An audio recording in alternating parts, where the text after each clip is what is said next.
Today is Tuesday, November 8, 2022. This is another day of trial in the state of Ohio, plaintiff versus George Washington Wagner IV, defendant.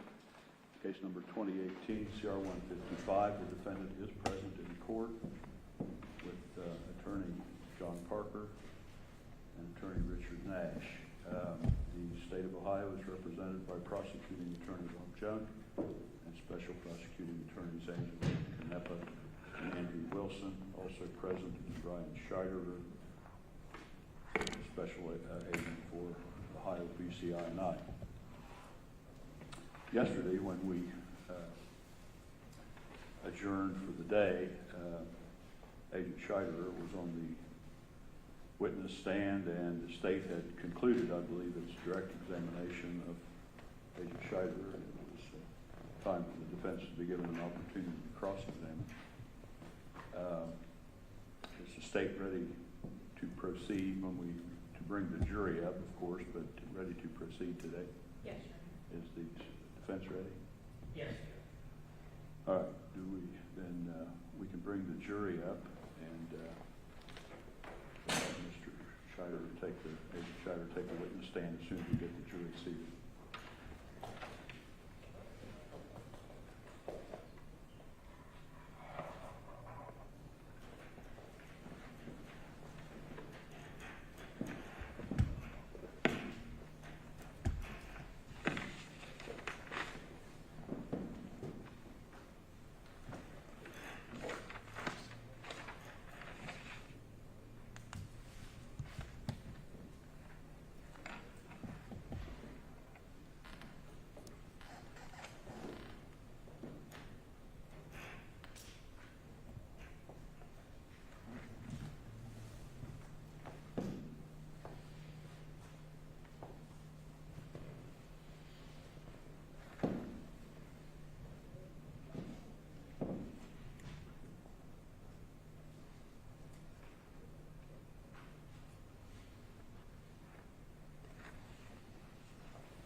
You may be seated.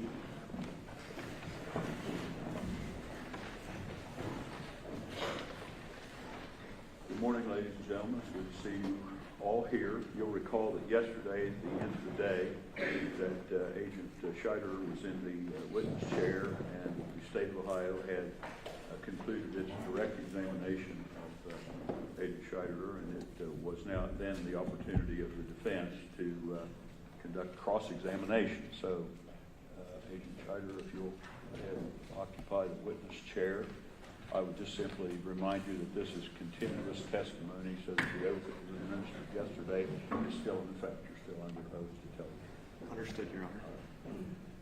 Is the state ready to proceed today? Yes, Your Honor. Is the defense ready? Yes. All right, you may commence your cross-examination. Thank you. You're welcome.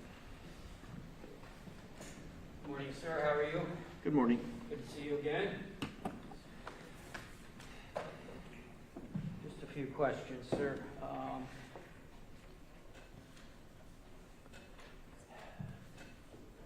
Do you have the exhibits for us?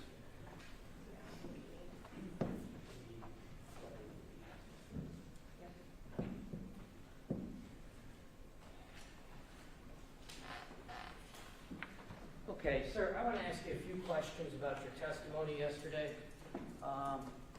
You testified about taking some photographs of the truck that was recovered in Athens County, correct?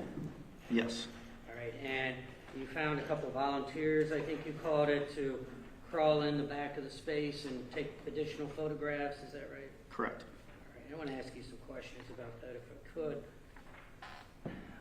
When did you take those photos? Last Thursday, Wednesday or Thursday, last So week. That would have been November. Do you remember the date? I don't have a calendar. I don't remember the date It was either. certainly after Jake testified. Would you agree with me? Yes, And it was a year and a half, roughly, after you had retrieved the truck from Athens County? yes, All right. And you took part in his proffer back in April of last year, correct? yes, And that was over a 2-day period, right? yes. 12 to 14 hours roughly? I believe it was 12 hours, yes. Okay, and you certainly did not take those photos before he got the tremendous plea bargain he got, is that right? I did not take them before the proffer, correct? Or before the plea? Correct, You took them last week, correct. all right?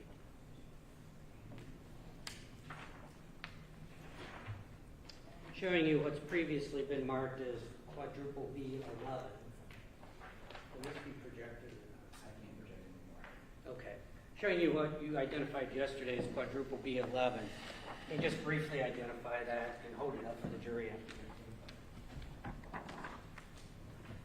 This would be a photograph of the rear of the vehicle, the murder vehicle, the truck that was seized from Athens County, documenting the license plate and the space created in the bed with the false bed installed. All right. With this photo and the ones we're going to show that are labeled quadruple B, you never showed these to Jake, did you? No, And you certainly didn't take a video of any of this activity that was conducted last week, is that right? correct. And do you know if the tires on this vehicle are the same size as they were in April of 2016? No, I do not. You testified that these two volunteers got into the back of that truck, is that right? The bed of the truck, I'm sorry, correct. the bed of the truck underneath the plywood, right? Yes, Okay. And that at some point you put the tailgate up to show that they would fit inside, right? correct. All right. Did you leave that tailgate up for 20 minutes? No, I did not. Did you leave it up for 30 minutes? No, Did you leave it up for 60 minutes? no, Did you start the truck and let it run for 10 minutes, no, 20 minutes? No. 30 minutes? No. 60 minutes? no, Did you drive the truck around to see if there was any exhaust that would come up into that space? no, I did not. Did you place a dozen bales of hay on top of this piece of plywood like Jake testified? I did not. Did you drive the truck around with this bales of hay to see if any of the hay came on? No, Did you put any bales of hay at all on top of this to see if that board would support the weight of a bale of hay? I did not. Do you know how much a bale of hay weighs? Yes, I do. Depends on what kind of bale it is. What are the ranges? Well, you tell me which kind of bale are you asking about? Well, you're I'm the one that familiar made- with lots of different styles of bales of straw and hay, so Right, it could be 40 pounds. Is that fair to say? yes, All right. And if you have a dozen, that's at least 400 pounds, maybe 480. could be. Did you find any tire tracks at scene 1 over Chris Sr.'s house that matched this truck? Did I? No, Did anybody from BCI? not that I'm aware of. Did you have the volunteers go in feet first after the plywood was applied? Yes, And did you videotape that? no, Did you have them crawl out with a rifle or anything simulating a rifle? no. We were instructed not to recreate using props. Okay. Did you place someone 30 feet away from the truck, maybe towards 30 feet from the front of the truck to see if these volunteers could crawl out quietly without that person hearing? No, I did not.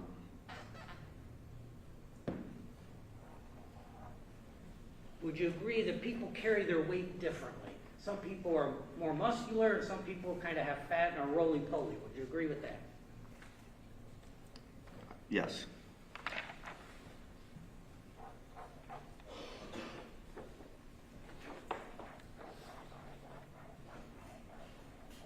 I'd like to move on to a different topic.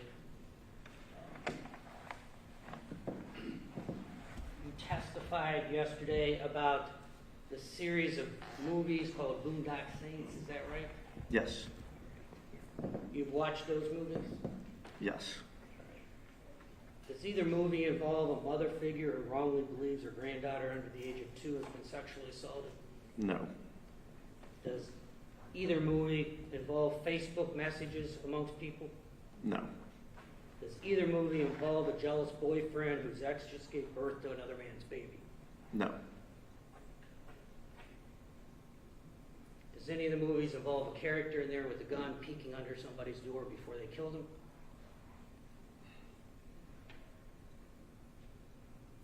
I don't think so. There's several scenes at doorways. Does anybody in that have an SKS rifle that they use with an oil filter used as a silencer? No. Does anybody have a Glock that they use without a silencer? Yes. Does anybody have a 1911 with an oil filter used as a silencer? No.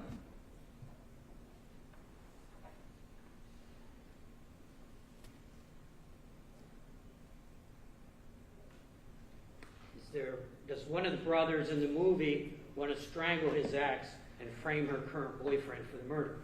No. Are there 2 pairs of cheap shoes bought to be used in any of the murders? No.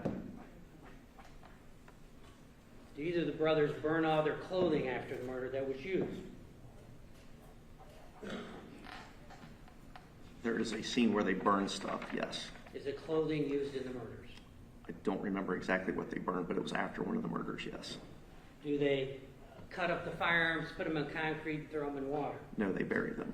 They buried them. Was there a 9mm used in this case to kill any of the victims? No.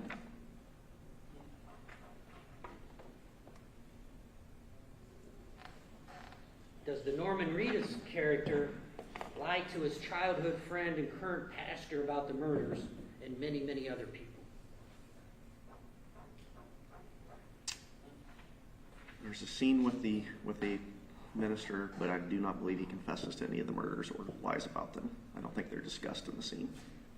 Do any of the characters, does the Norman Reedus character in any of the movies laugh and smile and smirk about the murders while testifying in court?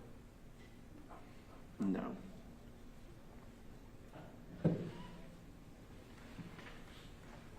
With respect to Boondock Saints 1, isn't it true that that movie involves 3 Russian mobsters going to an Irish bar on St. Patrick's Day in Boston, announcing they're taking over the land and they want to close the bar? That's one of the first scenes, yes. All right. And that these Russians are beat up and humiliated?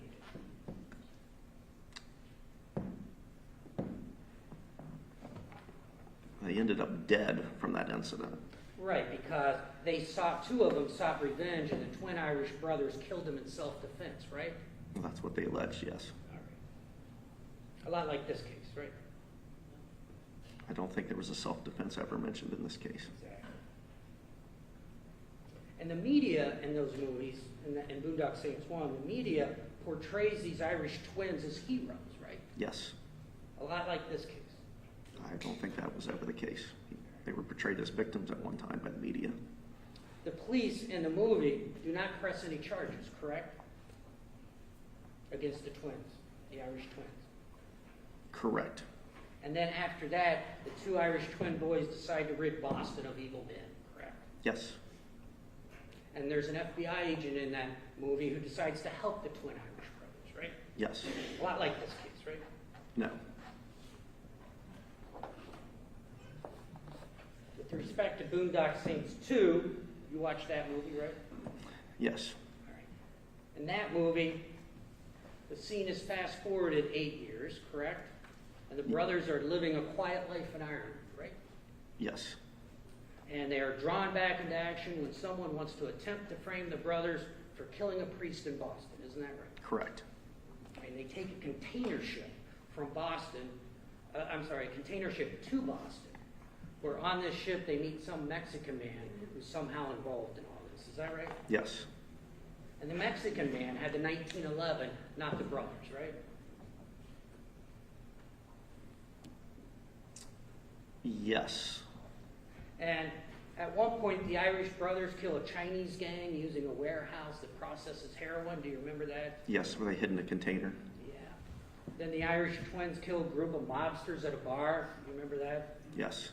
And there's a big shootout at some point with various mobsters and hoodlums. You remember that? Which scene? There's multiple scenes like that, right? Yes. All right. And the brothers eventually go to prison, right? Yes. All right. And there's protesters outside the prison demanding that the brothers go free, right? Correct. A lot like this case. Would you agree with me? I said no.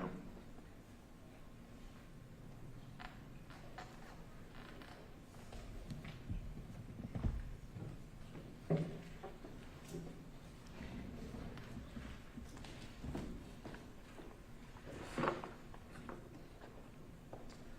want to show you what's been marked as Wagner Exhibit 50. Yeah.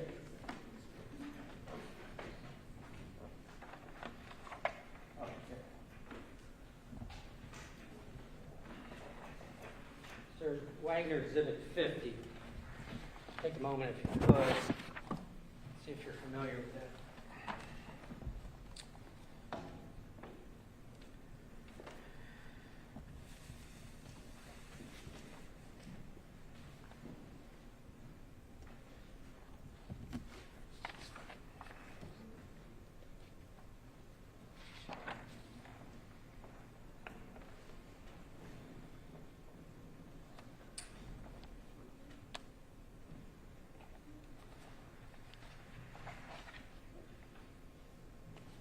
Yes, I am. All right, I'd like to ask you some questions about that. So if you can keep that in front of you, that's fine. That, sir, what is that? Tell the jury what Well, there's approximately 100 pages here, so, but at least on the top, it's the application and affidavit in support of an intercept warrant. All right, this is the affidavit that was used by DCI to obtain the listening devices placed in the R&L trucks that you testified about yesterday. Is that right? Sort of. That's not, we didn't obtain the devices through this warrant. We already had the devices. This is the permitting us to access the devices and listen to them. Right. This was used to justify listening to the various conversations. Yes, this is the order that allows us, that authorizes us to do that, yes. Right. This is the information DCI provided to a judge. That does contain the affidavit, correct? The affidavit. Yes. It's approximately 72 pages long. It could be. I mean, They're numbered at the bottom if you want to Oh, take okay. a look. And then there are some attachments at the end.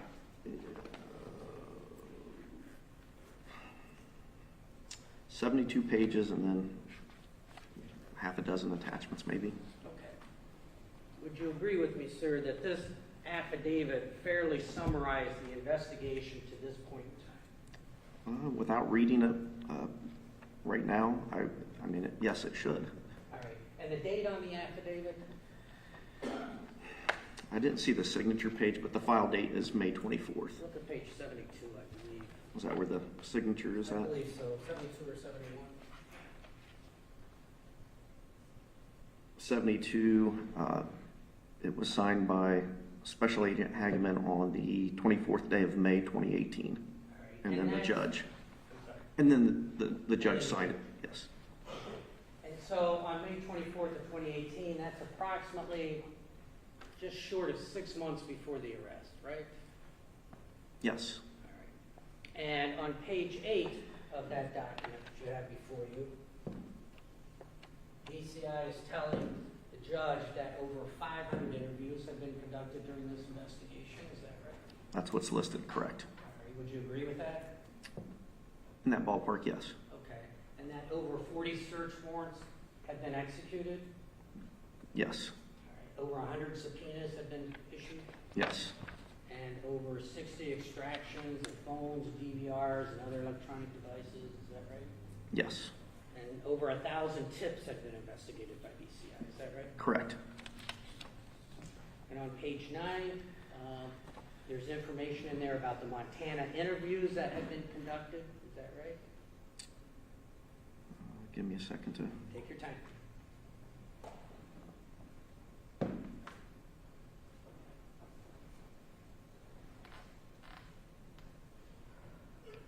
Yes. And that listening devices have been used out in Montana, right? They have been. I'm not sure if it's on this page. Is it specifically on this page? Can I look over your shoulder? There's a lot to read. There's a lot of information here, that's right. So let me try to help you out.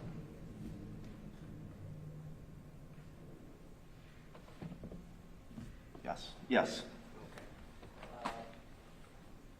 And that you'd had phone taps too, correct? Yes. At this point in the investigation, you'd had phone taps. Previous ones, correct, yes. Yeah, previous phone taps. Yes. All right. Interceptions. Yes. And on page 11, if you don't mind me looking over your shoulder, maybe I can point to this if you remember or if you need it. But in this, or on this page, BCI told the judge that all avenues of investigation had been exhausted, and that's why you needed this extraordinary measure of getting these listening devices placed in the R&L hearing trucks. Paragraph 8, if you look at paragraph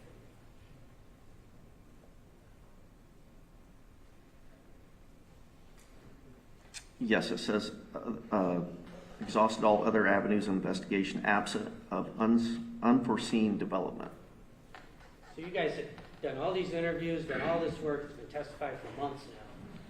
And so at this point in time, what I call the traditional avenues of investigation have been exhausted. Is that fair to say? Correct. That's one of the requirements when you apply for one of these. Right, it's kind of a last-ditch effort. Yes, or explain that other investigative techniques would not work. Right. And if you could go to page 17.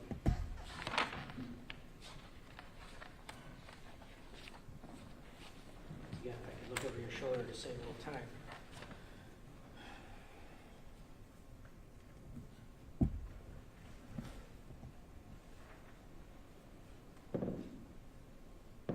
If you could look right here where I'm pointing towards the top on April 22nd, would you agree that the BCI agent told the judge that there was that sufficient evidence had not been found to establish proof beyond a reasonable doubt?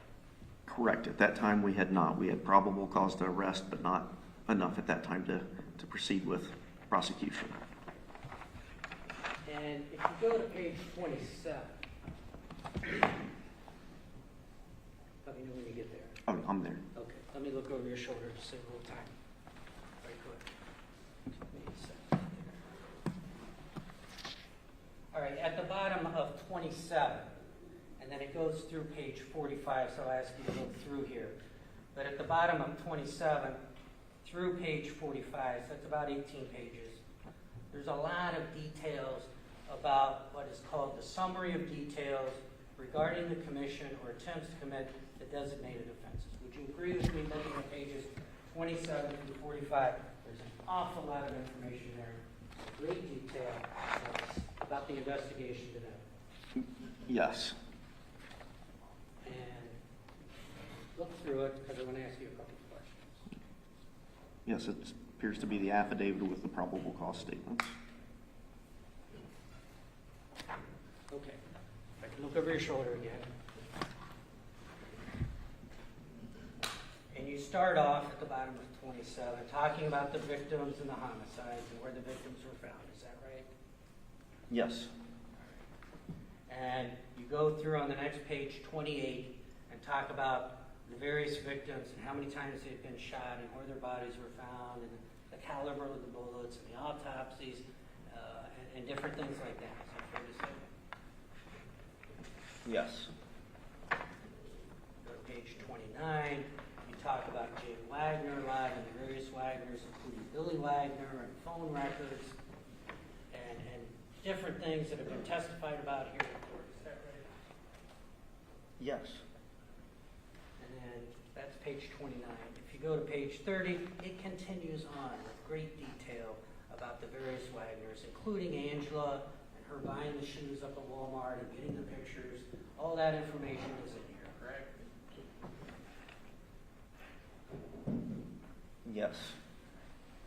Going to page 31, talk about a search warrant and finding the .22 caliber casings over on Peterson Road, how they were examined by personnel, and how they matched the crime scene 22s, and different information that's been testified here. Is that right? Correct. If you go to page 32, it continues on, some information about Jake and the purchases that he had made, the various websites concerning the weapons, that there had been a search warrant, and a lot of information has been testified to here in court, right?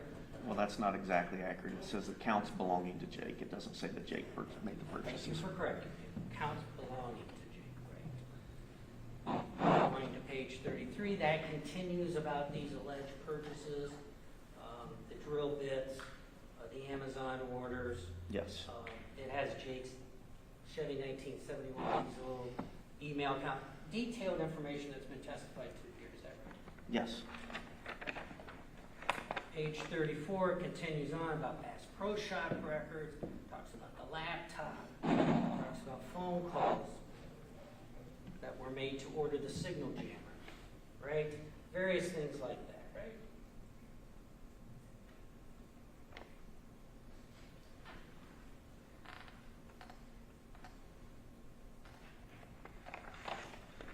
Yes. At the bottom, it has two different photographs of Jake, correct? Yes. Purporting to show the different color of his hair, one darker than another, one longer than the other, right? Yes. The next page continues on with information obtained from Chris Newcomb and other people that have testified about the 40 Glock, about the brick house security records. That type of information is continued on page 35. Is that fair to say? Yeah, it's Chris talking about George acquiring Glock handguns. Sure.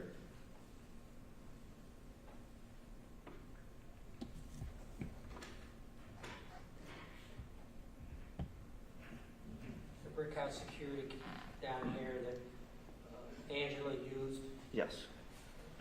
the email address she used to make that purchase, right? A lot of information. Right. George and Jake dyeing their hair. Yes. Yeah, George and Jake dyed their hair up at the top, right? So 36, it goes on and talking a little bit about firearms, laboratory examiner with the .22. You came aware it was a Colt 1911, right? Top there. Sorry, I have to turn it. I can't. Take your time.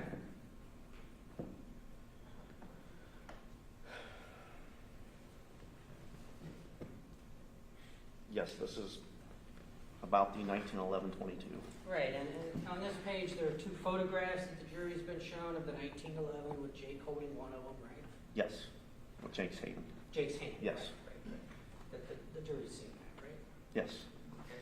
The next page, you get over to the Boondock Saints 2 clip. You have a little picture of that clip, and it's described, right? Yes. All right. And then that goes on about what Billy told the investigators at different times.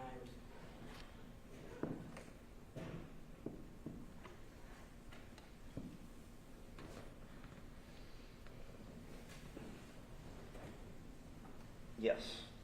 And also about custody. And about custody. All the information about that is in here as well, right? The beginning of it is. The beginning of it is. And if you go over to page 38, there's more information about what Jake told investigators about Hanna and different information about Jake, and that you had a confidential informant that could provide information, different things like that. Yes. The next page, 39, there's more information here about Billy keeping firearms up at his bedroom at the Flying W, and the different interviews that were conducted after the Wagners went to the funerals, Facebook messages, different information like that.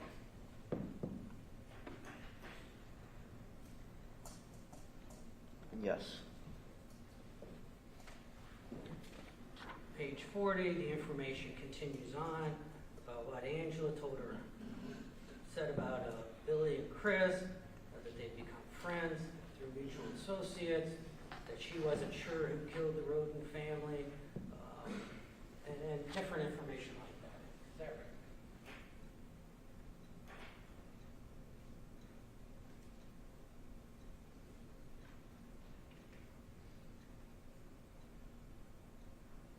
Yes. Page 41. You have the now infamous Facebook message between Hannah and Tess, which was talked about here quite often, right? Right, the one that says, I won't sign papers, it won't happen, they will have to kill me first? Yes, exactly, that one. That's right in here, right? Yes. All right. And talk about these so-called guardian papers that were done, and beginning down here at the bottom about searching the laptop that was seized, right? Yes, this paragraph's about the forged guardianship documents that Jake and George executed. Right, and how Angela forged different names, right? It doesn't say who forged them, but Right, we now know she forged those. she forged the signatures on them, but Jake and George forged the other part. Okay, that's right. That's what you told him, right? And so page 42, it continues on about that, and then getting down to what Jake calling his grandmother, and there's a discussion there, right? I know you skipped a paragraph, so I want to see what that's about. Sure, take your time.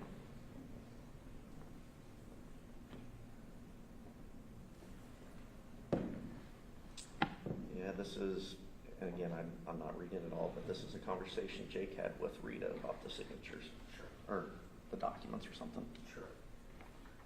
Page 43, up at the top, you have photos of George, right, with his Cummings tattoo that he later got covered up by the photo that was testified about yesterday with the skull, the 8-ball, the cards, and the dice. That's up here at the top, right? The 3 aces, the 8-ball, and the dice with the 11 on Right, it, yes. that's right here, and then just to the left of that is George with the Cummings tattoo Correct. that he got covered up by this other tattoo. Correct. And actually, I don't know where these dates come from, but I think, Right, but this is what was yes, written, yes. right? And there's other information here concerning the investigation.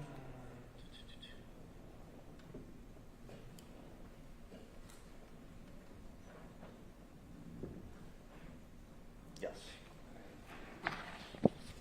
Going on to page 44, the information continues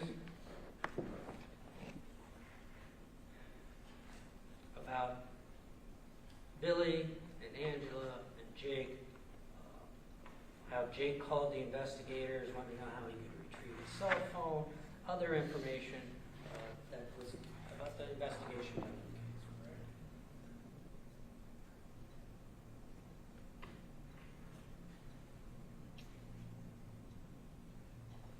Search warrant of the property owned by Jake and George. Sure.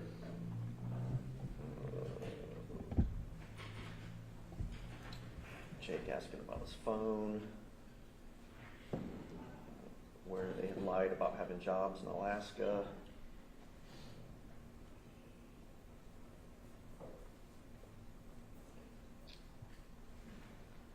Where the Wagners had wanted to take their guns to the Rhodens in Virginia. Right, that's their friends that live down in Virginia, right? Yes. And the Rhodens, the friends in Virginia, used to go up to Bethel Hill and hunt during hunting season, right? Correct. Right, so those were friends of Yes. the Wagners, I'm sorry. Yes. The Rhodens were friends of the Wagners. Correct. Okay. And finally, over on page 45, kind of the top half here, it goes on about the investigation and how Caleb Cinereski had called on the tip line, and just as the investigation progressed. Yeah, the shell casings being found in the driveway of Jake and George's property. Sure.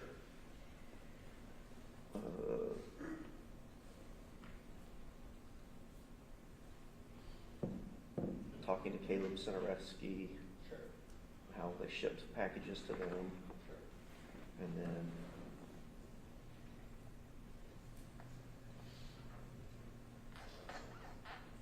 And that's the top, and then it gets into a different Okay, subject down okay, here. sure, okay. Fair enough? yes. skip over to page 52 if we could. This is this is additional information provided to the judge, right? And I'd ask you to take just a moment and read paragraph 25, and then there's an A below that. So just read 25 What is this? to A. This is page 52 of the affidavit. Okay. Statement of other investigative procedures Okay. attempted or rejected, All right. which begins on 50. I just wanted a reference of what I was looking at. Of course. Take as much time as you need. Okay. So this statement of other investigative procedures attempted or rejected starts on 51, Got it. paragraph 22. I'm asking you to look at paragraph 25 on page 52. Take your time.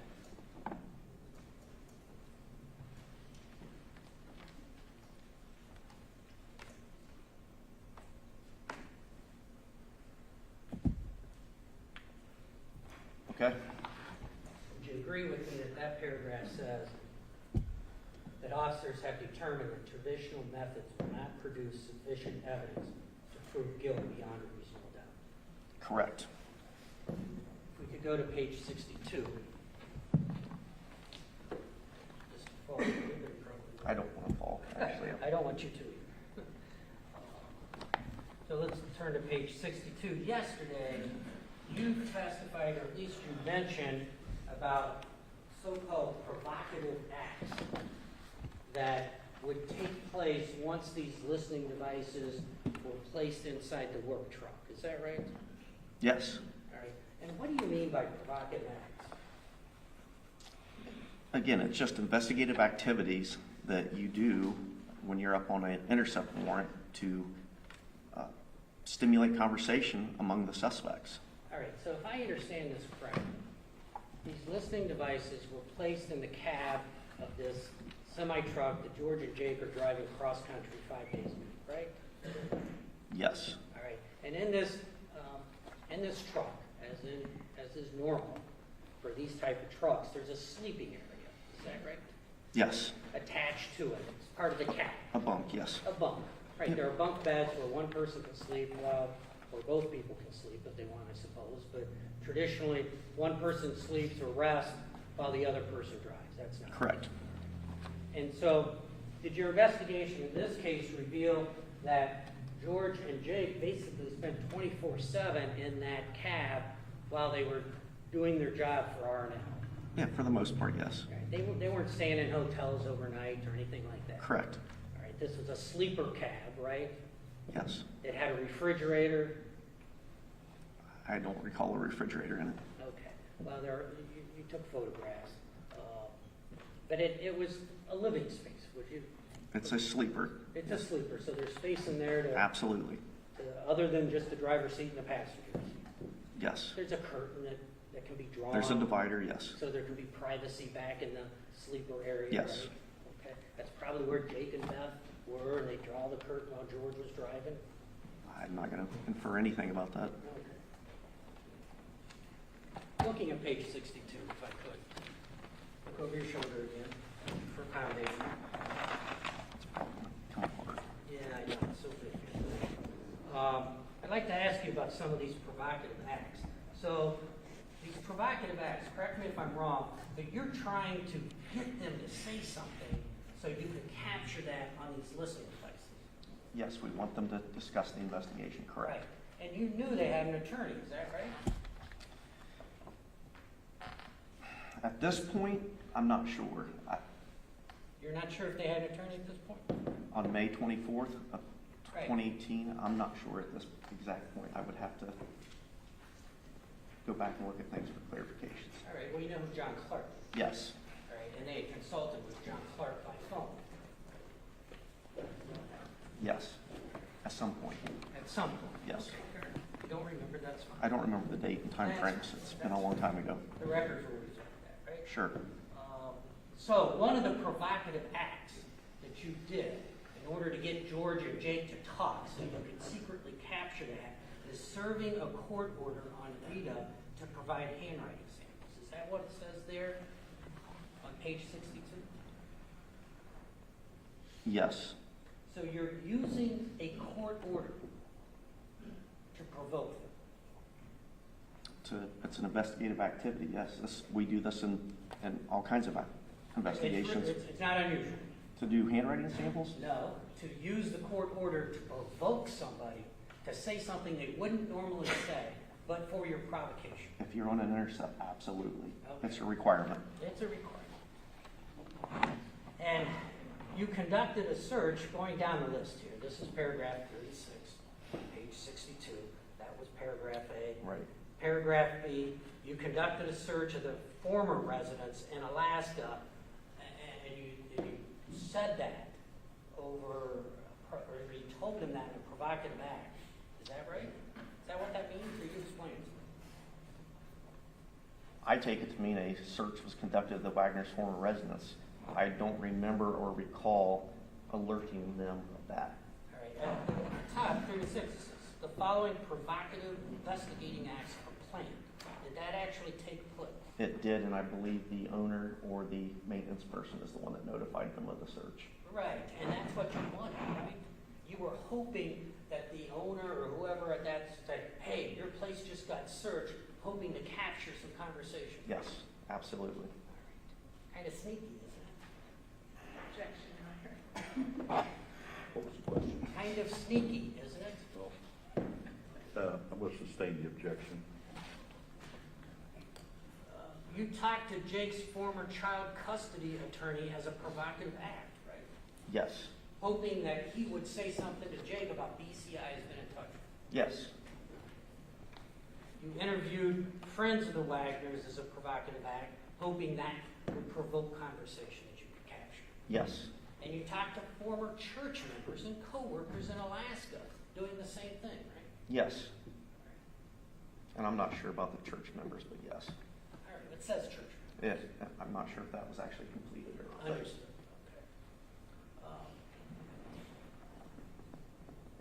You conducted a search warrant in Ohio on a vehicle formerly owned by the Wagners to search for blood and other trace evidence, right? That was the plan anyway? Yes, that was done. That was actually done, right? Yes. You were hoping that the current owner might notify the Wagners of the search, right? Yes.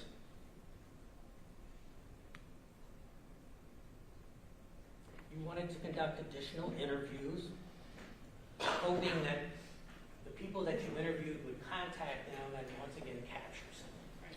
That's not what that says. It says identify frequent callers to the Wagners and then conduct interviews. So All right. if we identified additional, people that they frequently contact, we would interview those people. Right, hoping that they would say, hey, BCI came out and interviewed me. Absolutely. What's up? Yep. Served the court orders on the Wagners for handwriting samples to compare to Hanna Rhoden's signature on custody documents. You were hoping by serving those court orders it would provoke conversation you could then capture. Correct. Subpoena witnesses close to the Wagners to testify in the investigative grand jury, hoping that would provoke conversation. Yes. Make anonymous posts related to the case on public social media forums to be followed by Angelo, right? Yes. Is that the topics that you mentioned yesterday? Yes, it is. And are you the one that made those posts, or was it somebody else? I made this post. All right, and so you were posing as somebody else? Yes. Who were you posing as? If you would provide me with the screenshots, because it's all documented, I could tell you the usernames. I don't remember the usernames from That's fine. 2018. That's fine. There If was you don't- numerous posts. Numerous posts made by you Yes. under how many different names, approximately? You said more than one. Honestly, it could be 5, could be 10, could have been 20. I don't remember. All right. I mean, it's a lot. Okay, so you're on the computer providing real information on topics or fake information on topics? No, so the information, sometimes there were searches that were taking place. So once those became public knowledge, I would comment on those. You would comment on it. Correct. You would pose as somebody else and make comments hoping that Angela would see that, and then that would provoke conversation that you could then capture. And it did, yes. And it did. Yes. And then some of the ones, it was false information, so You put false information out. correct. Is that legal? Yes. Is that ethical? Yes. It is ethical. Yes. Do you follow a certain code of ethics? I'm not understanding why that would be unethical. To lie and put false information on There's social nothing that media? prohibits that. Pardon me? There's nothing that prohibits that. You have no ethics that prohibit that? Nothing. No ethics at all? Your Honor, objection. Asked and answered many times. I'll withdraw the last one. Well, I'm going to sustain the objection. I think the question has been answered 2 or 3 times. I'll withdraw it, Judge. Thank you. There is another question. Clearly, that's an acceptable investigative technique. I don't know if we need an instruction that it is acceptable since it has been raised, but that is something I'd ask the court to consider. Well, you'll have an opportunity to redirect concerning this. Thanks. Going to page 63, I believe you Is this the continuing of the same subjects? I Okay. believe so. Okay. Take a look Yep. there. All right. So at the bottom of 62 is small letter I, make anonymous post related to the case. So that's the topic stuff, yes. Yeah, to a public social media known to be followed by Angela. Correct. On the top of 63, little letter J, send anonymous messages to Jake's wife and/or others to include critical pieces of evidence. Is that what you did as well?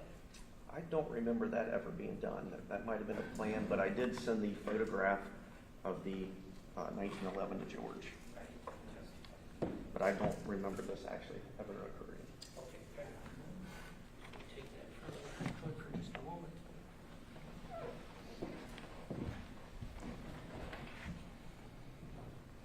So at this point in the investigation, BCI did not have enough information to prove guilt beyond a reasonable doubt, and that's why you needed these listening devices. Fair enough? Correct.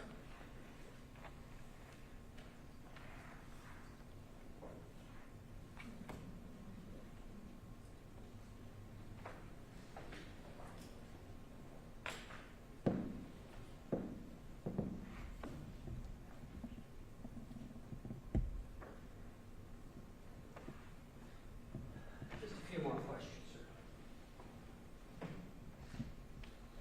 I think you testified many times, right? I think you testified earlier in the case that you have lots of training, right, as part of, I mean, you're the lead investigator, you're very experienced, you have an awful lot of training in law enforcement, right? Yes. In fact, you teach other people as well. Yeah, I teach at a basic, yes, Yeah. and then do some in-service training, yes. Sure. Do you have any training concerning how to recognize behaviors that are consistent with mental health issues? Yes, You do? yes. What kind of training do you have? We're required to take what we call crisis intervention training. Okay, So it's dealing with people that are in crisis, which is typically a mental health issue. all right. And actually, I was one of the first in Ohio to get certified in that, So that's a crisis situation? which is typically mental health issues. Of course. It could be a suicide, it could be holding someone hostage as a homicide. Is that accurate? Sure, it'd be anybody that's in a crisis, All right. and typically triggered by mental health episodes. Right. What about any training about chronic behaviors that are not necessarily in a crisis, but chronic behaviors that are consistent with mental health? Do you have any training on that? I guess you would have to be more specific. Well, do you recognize, have you had any training, I should say, on how to recognize paranoid behavior in someone over a long period of time? Specifically in paranoid behavior, I mean, I've had training in all kinds of disorders, but, I would not consider myself an expert in any of those behaviors. Right. I'm not asking if you're an expert. You're an investigator. You're a law enforcement. I can identify that somebody potentially could be in a crisis situation or a mental health state, correct? Okay. And did you notice any red flags from Angela and her behavior as you investigated?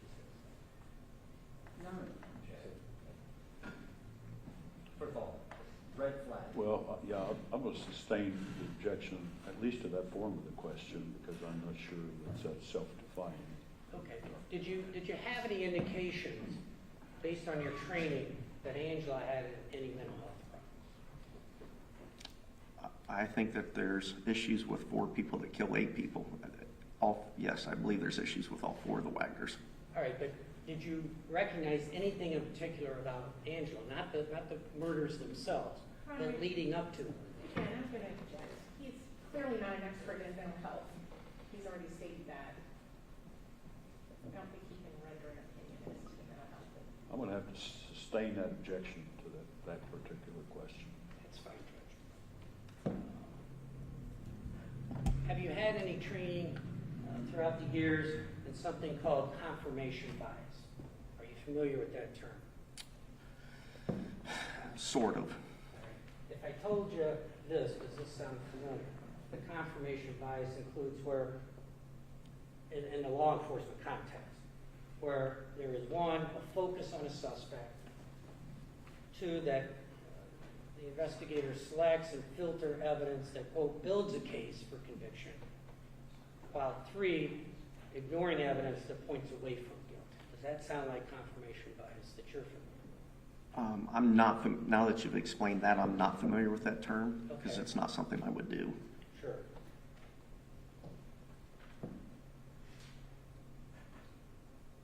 Are you familiar with the term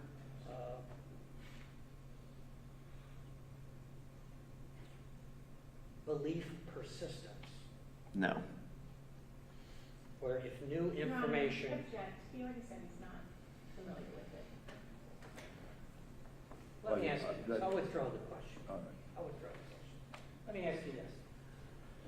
During the course of this investigation, let's frame it from the very first day until Jake gave his proffer in April of last year.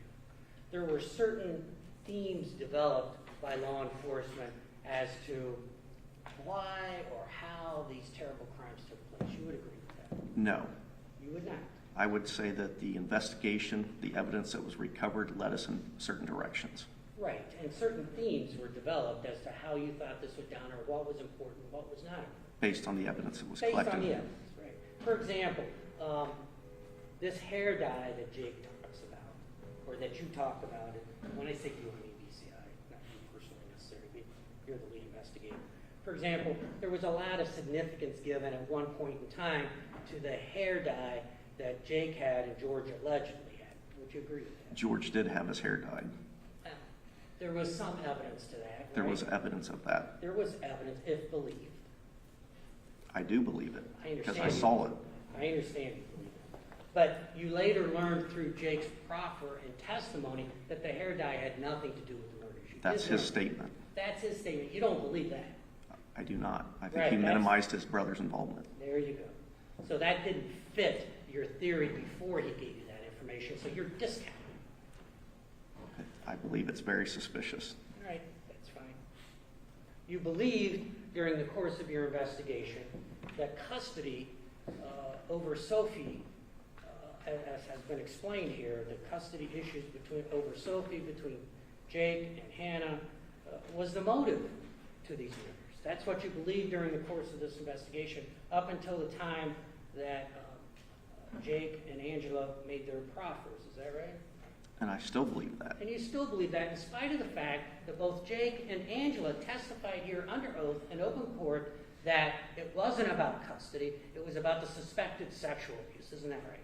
But they got custody to prevent the sexual abuse. So overall, it was about That custody. doesn't, their testimony under oath doesn't fit your theory.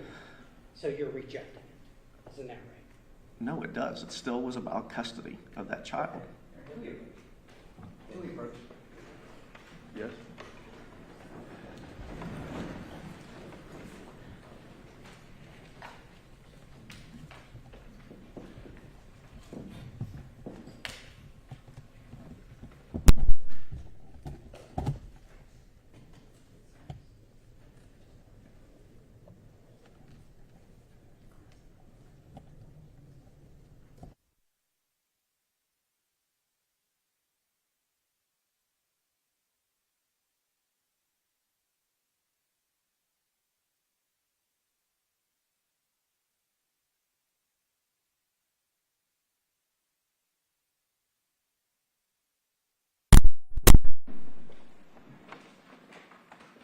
You may continue. Thank you, Ted. Sir, there was a lot of testimony here about the Facebook Facebook message that you just read a portion of a little while ago concerning what Hanna said in that Facebook message, right? About, you'll have to kill me first. That Yes. you would call that. Do you have any evidence that Billy saw that message?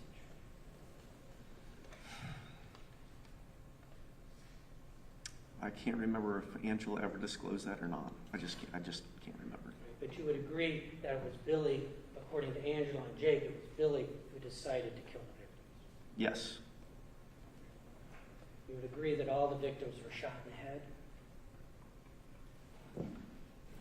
With one being shot in the arm. Right. Chris Sr. had other wounds, but all of the victims, including Chris Sr., were shot in the head. You would agree with that? Correct. Remember that green knife that was recovered from one of the concrete buckets? Yes. That belonged to Jake, right? He testified about that? Yes.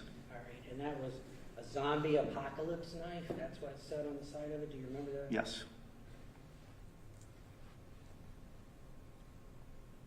And you sat here throughout all the testimony. You saw Jake smile and smirk during his testimony. Is that right? Yes.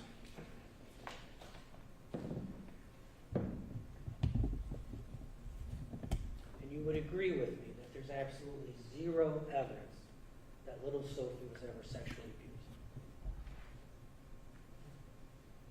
Correct. That the only time George was interviewed was in Montana. Yes. And that you never seized his cell phone at any time. Correct. Okay, just a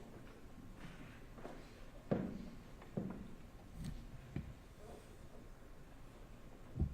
Thank you very much, sir. Thank you, Judge. I don't have any questions. Any redirect from the state? Yes, Your Honor, thank you.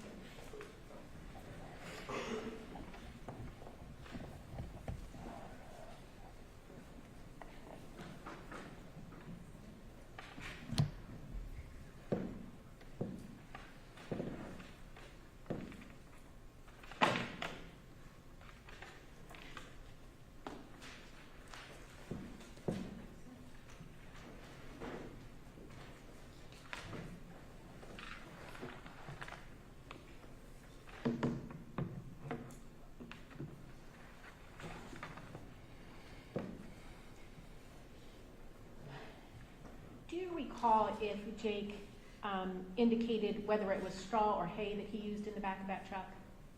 During his testimony or the proffer? Either. I don't remember on the testimony, and my memory of the proffer is he wasn't sure if it was hay or straw, because I asked him about that. Okay. And do they weigh the same? No. Tell us the difference. Straw would be the yellow material. It's usually lightweight, used for bedding. Hay is green. It's usually either like orchard grass or alfalfa or timothy, and it's heavier in weight, and it's used for feed. Okay.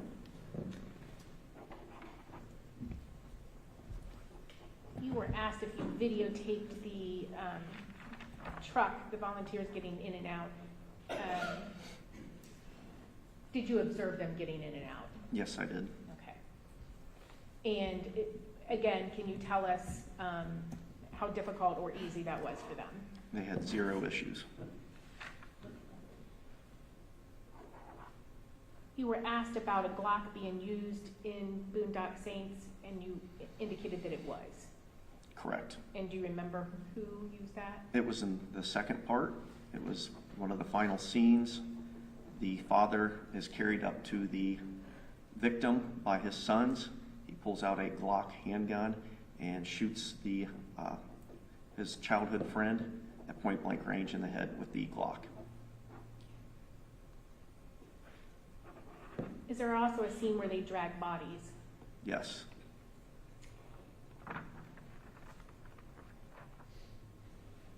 And you were asked if a 9mm Beretta was used to commit the murders, these murders, and you indicated they were not, correct? Correct. But obviously, can you tell us what role the 9mm Beretta did play in this case? That was the original murder weapon, was to be a Beretta 9mm. Overruled. as Jake had testified, that as he was test firing it with the suppressor on it, that there was a failure that resulted in the barrel being damaged. Okay. The misfire of that Maglite suppressor. Correct.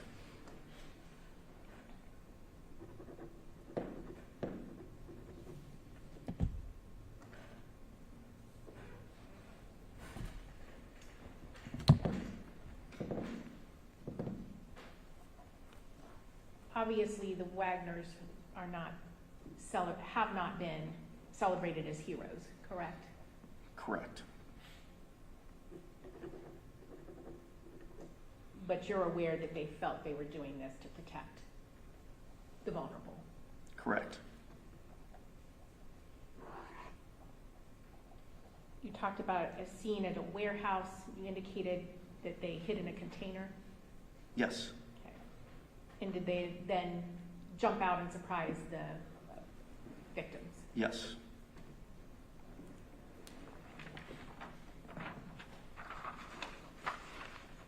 You were asked about the interception warrant application. First of all, you were not the affiant in that application, is that correct? On that particular one, no. Okay. But it contained a lot of the investigative information. Yes. Okay. At that point, had you confirmed the palm print for the picture of what you believe to be the hand of Jake holding the 1911 Colt, Walther Colt? In May of 2018, had you yet had the palm print match? No, because we did not have a palm print to compare it to until we did the grand jury directive. Okay. There was no known prints for Jake Wagner on file. Okay. And while you had seen purchases for parts to build a silencer, did you have the silencer out of the well at 260 Peterson Road in May of 2018? No, we did not. Similarly, did you have testimony or information interview of Beth Ann, the wife of Jake, at that time? Not in May. Also, did you have any grand jury testimony at that time? No, we did not. Obviously, you did not have any information that you obtained from the interception warrant itself in May of 18. Correct. And had you had the shoe prints yet confirmed by an outside expert in May of 18? No.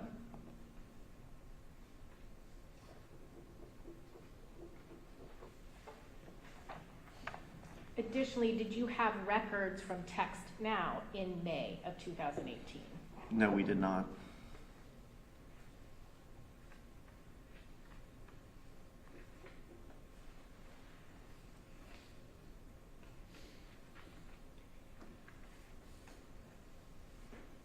You are aware that under the Ohio Revised Code, where you make application for an interception warrant, that you have to indicate, you have to provide a full and complete statement indicating whether other investigative procedures have been tried and have failed to produce the required evidence, or indicating the reason that other investigative procedures reasonably appear to be unlikely to succeed if tried, or to be too dangerous to employ in order to obtain evidence. Correct. Okay.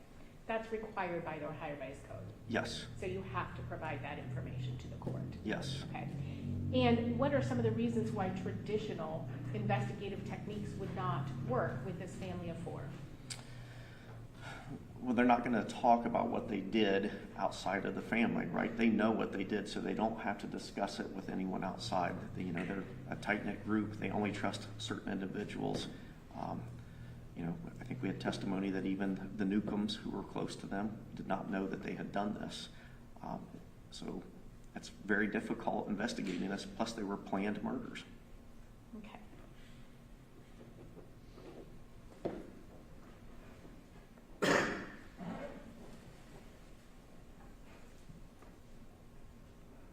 Is it fair to say that a lot of times when you deal with co-defendants, they don't live together, and so if they're going to talk, they often have to talk? Well, all right, yes, there's the, so the court will sustain sustain that objection to the form of the question.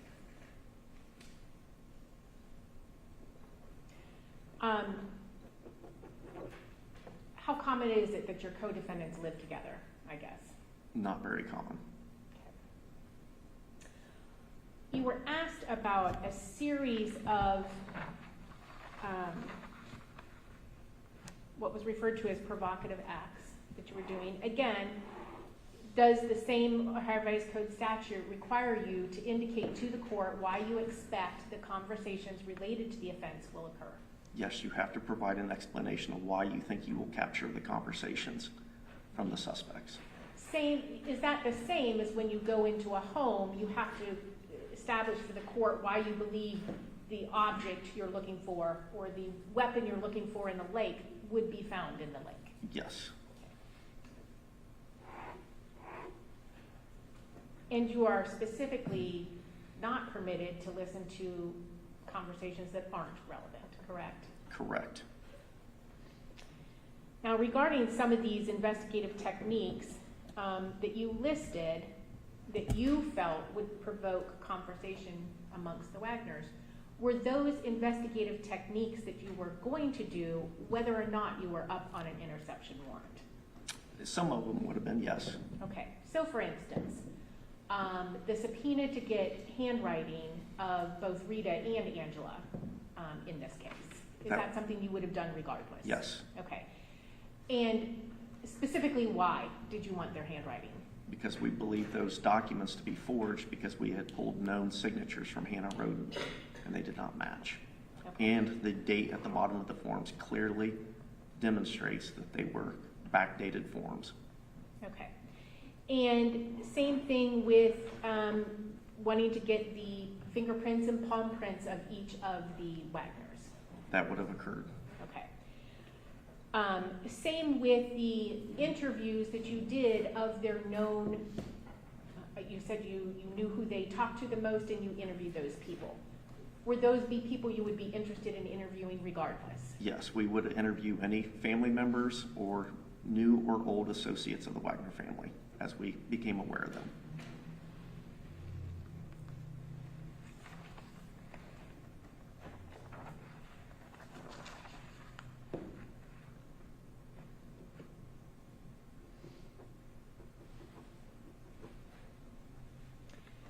You were asked about posting information that was not true on the social media, correct? Yes. And you indicated that you personally had done that. Yes. Okay. And for instance, I believe you testified in your direct that you talked about a search warrant that had not occurred, or a search warrant that was going to occur that actually was not. Yeah, I don't think it was a search warrant, it was a search. Okay.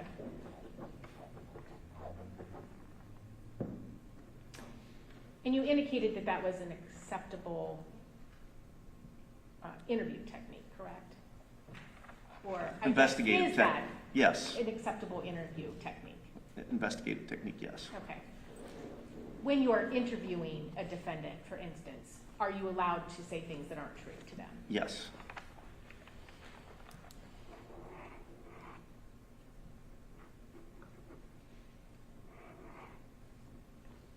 And in this case, you were investigating the homicide of 8 persons, and you believe these 4 individuals to be responsible at that time, correct? Correct.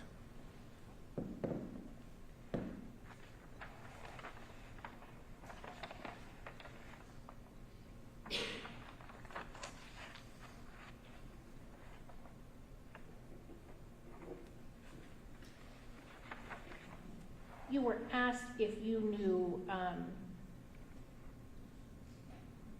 that George had an attorney at that time, and you were asked if you knew who John Clark was.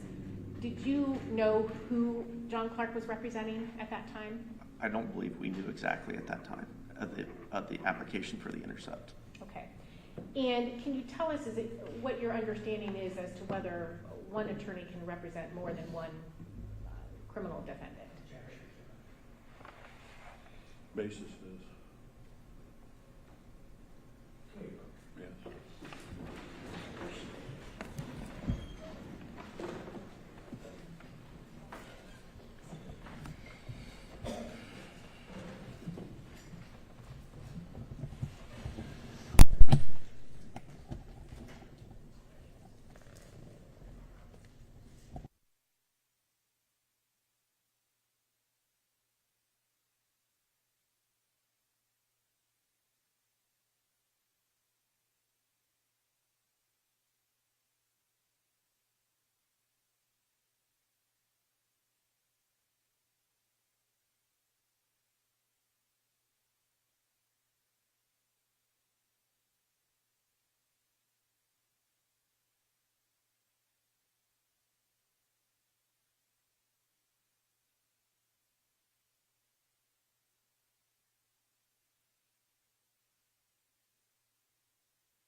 what was your understanding at the time as to who John Clark was representing?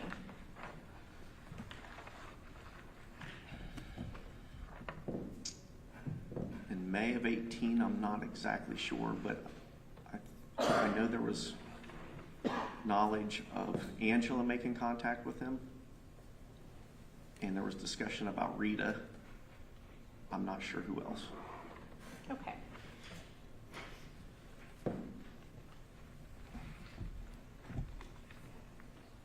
And you were asked if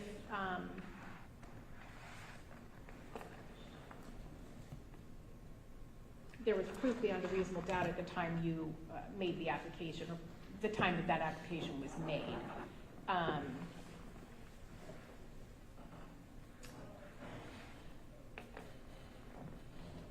Did everybody on the team feel that way at that time in May of 2018? Yes, I think we all were in agreement that we had probable cause to arrest them, that we wanted to make sure that we had all the evidence necessary to convict each and every one of them. Okay. And you were asked about basically getting tunnel vision in this case and just going with, you thought these people did it, and so that's the only pieces of evidence that you looked at. Can you tell us how many people you ruled out in this case? Dozens. And I think you testified earlier something about the normal progression of a funnel. If you could just tell us that again. Yeah, most of the time in most investigations that I've experienced, you start out, you're made aware of your crime, and you quickly develop suspects, based on information at your scene or by witnesses. In this case, it went exact opposite. There was just more and more people brought in to the equation, and we looked at those people. We ruled everybody out. We were very careful to make sure that we got the correct people. Okay. And had the evidence not corroborated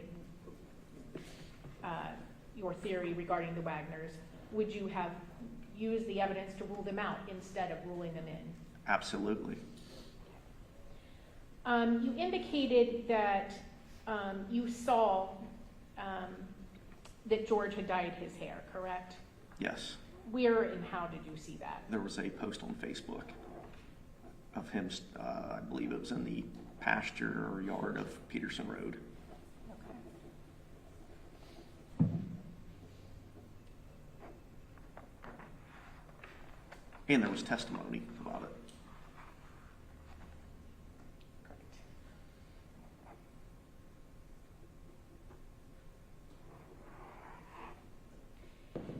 And you were asked if you're aware whether or not Angela showed Billy the Facebook conversation that Hannah had with Tabitha's mother regarding she would not sign papers ever and they would have to kill her.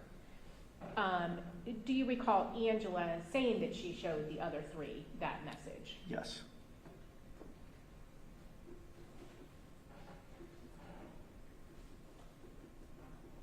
And additionally, do you recall Jake explaining his habit of smiling at, I think he said, inappropriate times? Yes, he made an apology or some sort on the stand.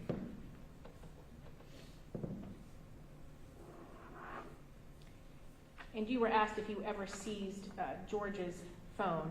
At the time that you stopped them at the border in Montana in May of 2017, did you know if that was the same phone that he owned at the time of the homicides or if it was a different phone? It was a different device.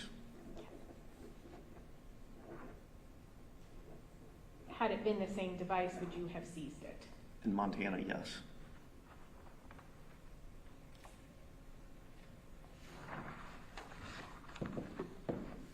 I have no other questions, Your Honor. Any further cross?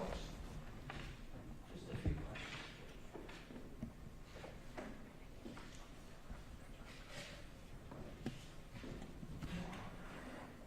Sir, so you're saying you don't know if it was actual straw or hay that was put on right? Correct. All right, did you try putting straw on it? I believe I already testified no. All right, well, you testified you didn't put hay on it either, right? Okay, I don't know what you asked me, but I didn't put either. You didn't put either, I guess that's my point. And it's your testimony that as a law enforcement officer, you are allowed to lie to a suspect or to the public about an investigation, is that right? Yes. All right. And an ordinary person, though, is not allowed to lie to you about an investigation, is that right? They're not allowed to obstruct an investigation. That's right. And they're not allowed to give They can lie to me all they want as long as they don't obstruct an investigation. Right, but they're not allowed to give false information to police officers. That's a crime, right? Not in itself, it's not. It's- Only if it's relevant to an investigation. Right, and relevance is determined by law enforcement, right? It's determined whether or not it obstructs an investigation. Right, but in general, let's talk in general. When you say something's relevant, when I say you, I mean as a law enforcement officer or someone investigating the case, that person decides what is relevant. I mean, it could be yes. I have no other questions. Thank you, sir. Counsel approaches.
You may step down. Thank you, Your Honor. Ladies and gentlemen, the court wants to give you a cautionary instruction. Now, yesterday you saw some still pictures and heard some testimony concerning a movie entitled Boondock Saints, and also concerning a sequel to that movie, which was referred to as Boondock Saints 2. And you also heard some testimony today concerning that movie and that sequel to the movie. Now, the purpose of this evidence introduced by the state of Ohio was the state's attempt to show similarities between the plot of the movie and the state's evidence in the present case. Now movies are made by actors, and the plot of the movie is often the product of someone's imagination. You must consider only the evidence in this case, and you must weigh that evidence. In order to do that, you must consider whether there is evidence that the defendant was familiar with the movie Boondock Saints and the sequel Boondock Saints 2, and whether the plot of either of those movies reflects the facts of this case as established by the evidence. If you find that the evidence does not support a finding that the defendant was familiar with either of those movies, or that the facts of this case as you find them from the evidence are not shown to be similar or sufficiently similar to the plot of the movies as testified to, then you are to disregard the photographs presented yesterday and the testimony concerning the movie or the sequel to that movie. Does counsel have anything further you wish to suggest? One second. Quick question. Yes.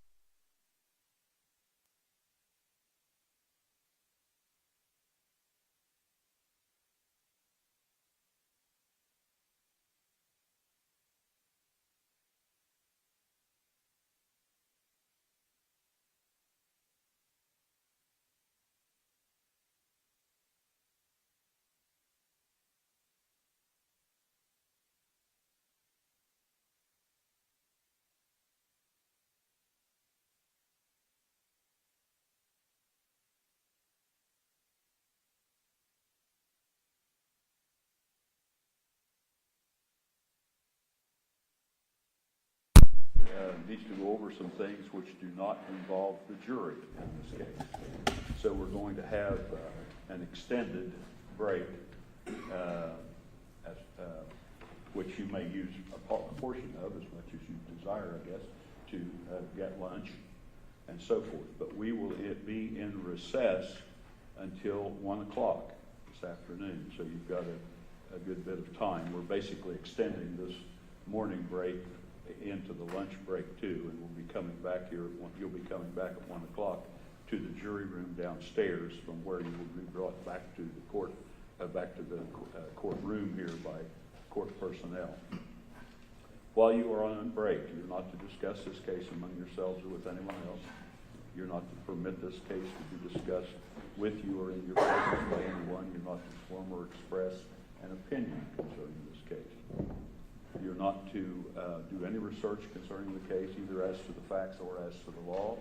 You're not to read, view, or listen to any reports or accounts of this case from any source at all, and you're to have no contact with participants in the case, including parties, counsel, or witnesses. Now, does counsel for either side have anything further that you wish to put on the record before we recess as far as the jury is concerned until 1 o'clock?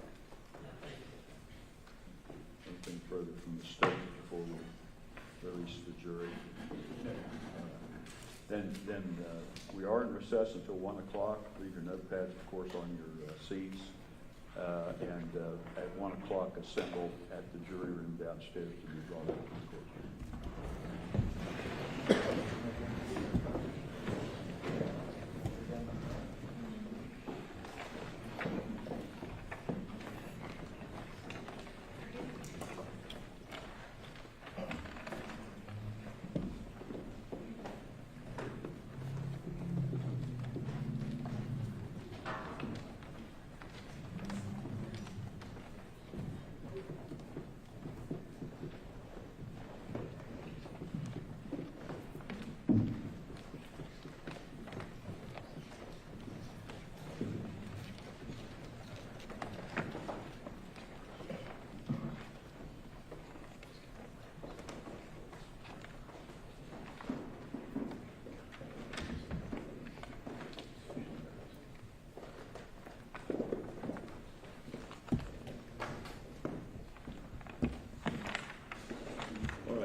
Do we want to do anything on the record right now, or was counsel going to go over some things? It's my understanding that the next matter that we were going into was some portions of some recordings and transcripts with regard to those. Is that where we are with this? Yes, Your Honor. And I had suggested, I believe when this was discussed on, this was Friday, that counsel exchange these transcripts and the defense counsel, because these were presented to them. I'm not sure if it was on Friday or at any time before Friday, but at least my understanding is that a totality of the recordings had been given to defense counsel some time ago, and possibly even the transcripts, but that it had not been indicated until perhaps on Friday, Thursday or Friday, what the exact portions of those recordings that the state intended to attempt to introduce, and therefore the transcripts of those portions. And so I wanted defense counsel to have some time to go over those. I think they did go over some of them on Friday and possibly over the weekend. But what I had hoped was that that the accuracy of the transcripts could be gone into, and then any inaccuracies or dissimilar things could be pointed out to the court specifically.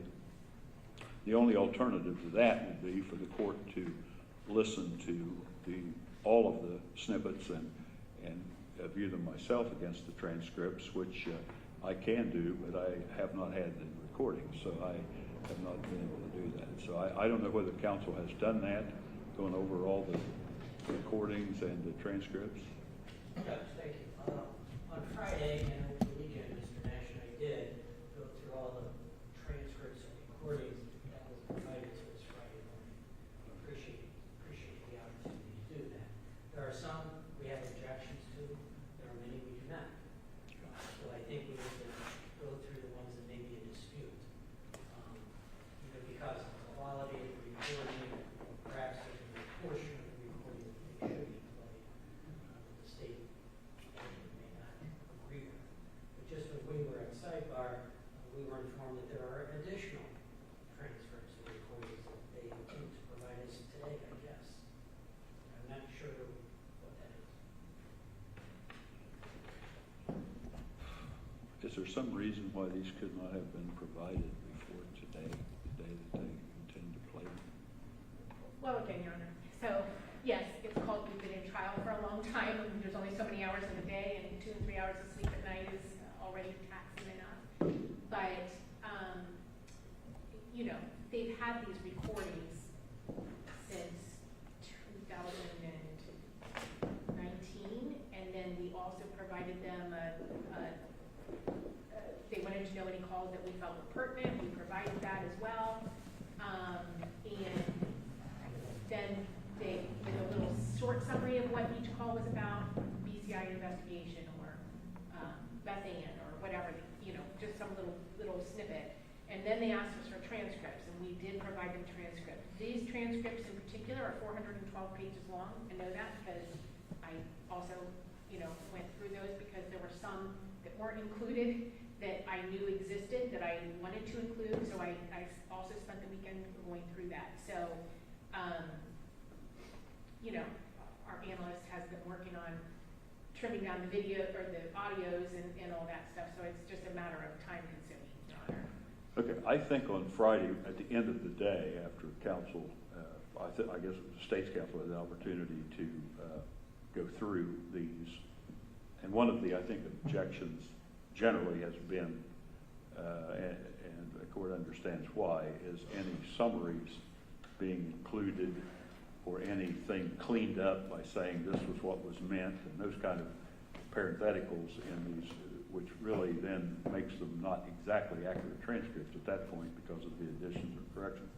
So there was problems of that kind, and I think the state went through these on Friday, and I clean up is the correct word, cleaned those up. I was handed at the end of the day, I believe, 26 transcripts. Now, does that sound accurate? And I think the first of which was, I believe, dated May 31, 2018. The last of which was dated August 25th, 2018. And I think there were 26 of them. Now, does that sound accurate for what the defense had? I do notice that what counsel for the defenses has on his has those introductory statements which I think have been removed from the ones that I received at the end of the day. So we met with the defense attorneys at the end of the day, gave them a clean copy of just the Word documents. As I have. And then we handed them Identical. identical copies. And I have, and it looked like there were 26 of them. 25? But I think there was maybe some that were just text. Just text. That's right. So I thought my final count was 28, but I'll go back through and count. 28? Yes, sir. All right. But Judge, with respect to what was given to us on Friday, we obviously are prepared to explain which ones we agree with, which ones we don't. One of my concerns is how are they doing this today? I don't know how yours were organized. I tried to go through these and organize them chronologically. I don't know if that's... And that's the way it will be presented, Your Honor. And I apologize, when that got printed off, the computer orders them by the number, right? So if there's a 100, it's going to come before 700. Call 700, even though chronologically it would be different. So, but the way we have it organized to present is chronologically. Okay. And some are dated the same day, but they're two separate transcripts, two different times, which I guess we could call, for example, I don't have one in front of me right now with two dates. Yes, I do. It looks like May 31st, for example. We could say May 31st, transcript 1, May 31st, transcript 2, or something like that in the chronological order. Does counsel want to go down through what you understand you're going to be presented and go over it with defense counsel? You can have my copy too, to make sure I have an accurate copy. And then, and so that when we go through these, it seems like, unless we're ready to do it now, but there's been some additions, is my understanding. Yes, we need to provide those to them, so, and to ourselves. So do you want to? So if you want us to do that right now, I'm sure that they're ready now. Yeah. And provide Yeah, that. if you would do that, and then you can go through mine too and make sure I have an accurate, and then organize them in chronological order so that your stack, the defense stack, and my stack all have all the transcripts in chronological order. Yep. And we can go down through them and see which ones are objected to. All right. How many new ones do we have? I don't know. I'll let you know momentarily, I didn't count. All right, so we can go off the record now what counsel does that.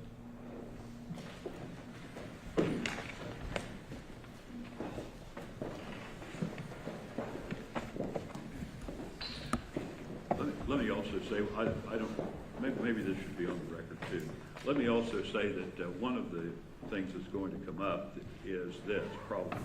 You know, the instruction, cautionary instruction to the jury will of course tell them that the evidence is the recording, not the transcript.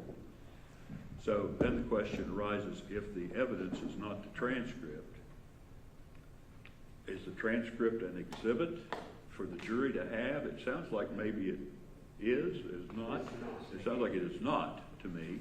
If it's not the evidence, then the transcript is a listening aid. Because I think the case law supports it's a listening aid only.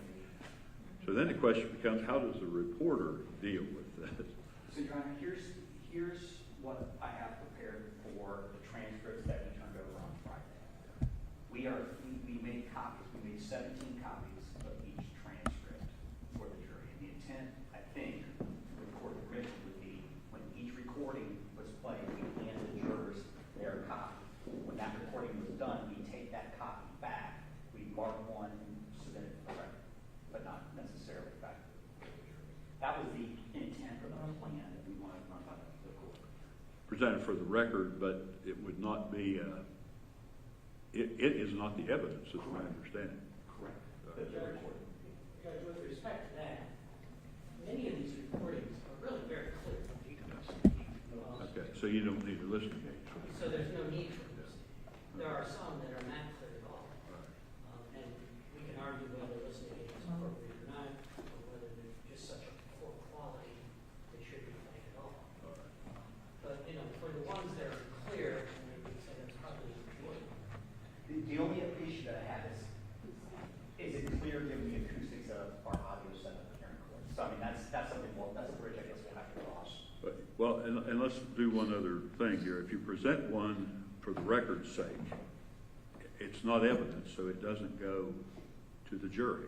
Is that correct? I mean, they have it, as a listening aid, but if they have it in the jury room, then they're going to be looking at it as a piece of evidence. And I think the concept is, obviously, they can listen to it now, understand the testimony recording with use of the aid. Once it goes back to the jury, they would have a recording to play back as many times as they needed. They could sit around a speaker if they needed to. But I think that's the not necessarily. it's not evidence. So. All right. Okay. So here's my copy of these. If somebody Thank you. take those.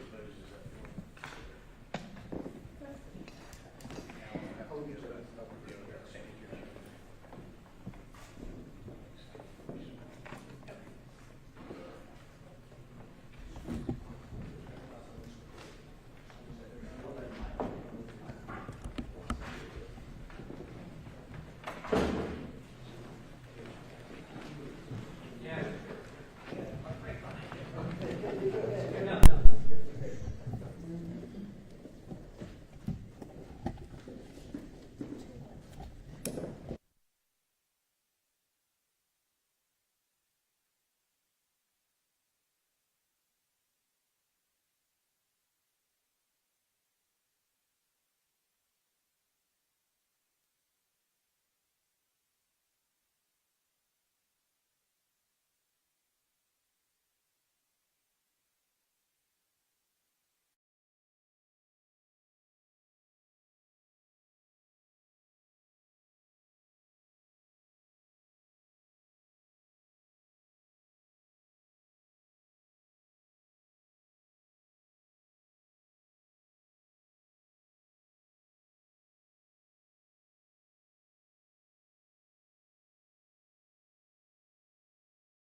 we've assembled here in the courtroom in the absence of the jury. The defendant is present with his lawyers and the state prosecuting attorneys, special prosecuting attorneys are present, as is Mr. Scheider. Did the counsel feel like we would go through these tapes, or not tapes, but recordings, to in the absence of the jury, to have rulings on them, or how did you intend to do this would be a question I would have. And then I'm not sure whether you're going to have a witness to, whether these are going to be authenticated, who's talking and so forth, and times and so forth by a witness, or whether it's by stipulation, or just how you intended to do this. Yeah, Your Honor, we intend to call Julia Eveslage, who's testified previously, and in fact for the 2017, I think some of the recordings for that, we had done through that witness. So she's the one who listened to them and transcribed them and such. So, and was a monitor of, I mean, obviously she didn't monitor every single call with, was accumulated in 2018, but she was one of the subject matter experts present for the monitoring in 2018. Okay, I'm just not sure though. At some point, maybe she'll be testifying in front of the jury, but at some point, are we going to consider these before, in the absence of the jury? I thought that was the whole purpose, was for them to identify any that they disagree with, or make any arguments they want about the listening aids. That's what I had thought also. Yes, so I sorry, don't know, is Your that the way we're going to do this? I want to note one thing too, and that was that one of these recordings, number 3171, I think was absent from the last group of recordings I received, although it had been in one of the earlier groups, assuming that and it's the next to last one on the list here, so assuming that it begins at 1455 to one-page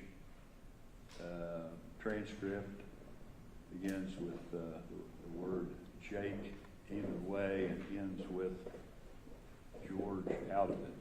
Does that look right? Yes, Your Honor. Okay. And that actually should have been in your first batch. It was in the first Okay. batch, wasn't in this last batch. Oh, sorry, Your So Honor. so we have, but I did get a copy of it from the first batch, so now I have. All right. So I will hear from counsel for the defense then. You wish to go down through these in the order in which they appear, which I also understand is probably chronological order. Yes, Your Honor. I'll let Mr. Nash address a lot of these, but I just want to put a couple of general things. All right. I think we received 20 additional transcripts a couple of hours ago when we broke. We've been able to review those over the lunch hour, although we didn't have much of a lunch hour, obviously, to do all that, but we did that. We did, in conjunction with one of the ones we just received today, obtain a document which we believe is relevant. And so we need to give a copy of that to the prosecution.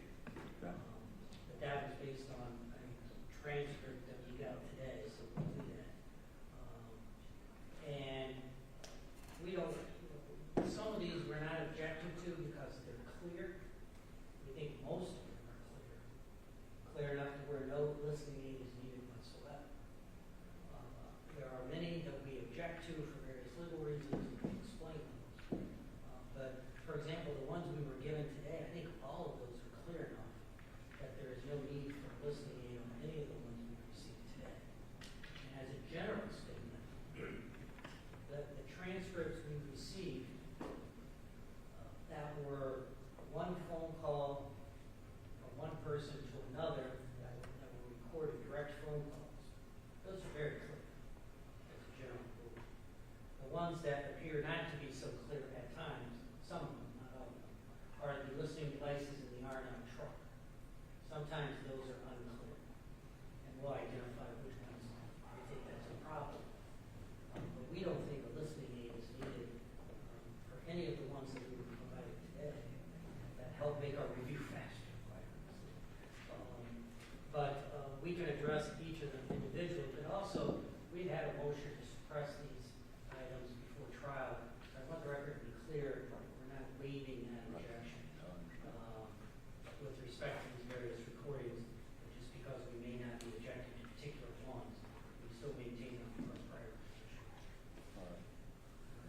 ask the state's counsel here, you know, the 20 or so that were provided today of these 40-some, I think they're 40-some.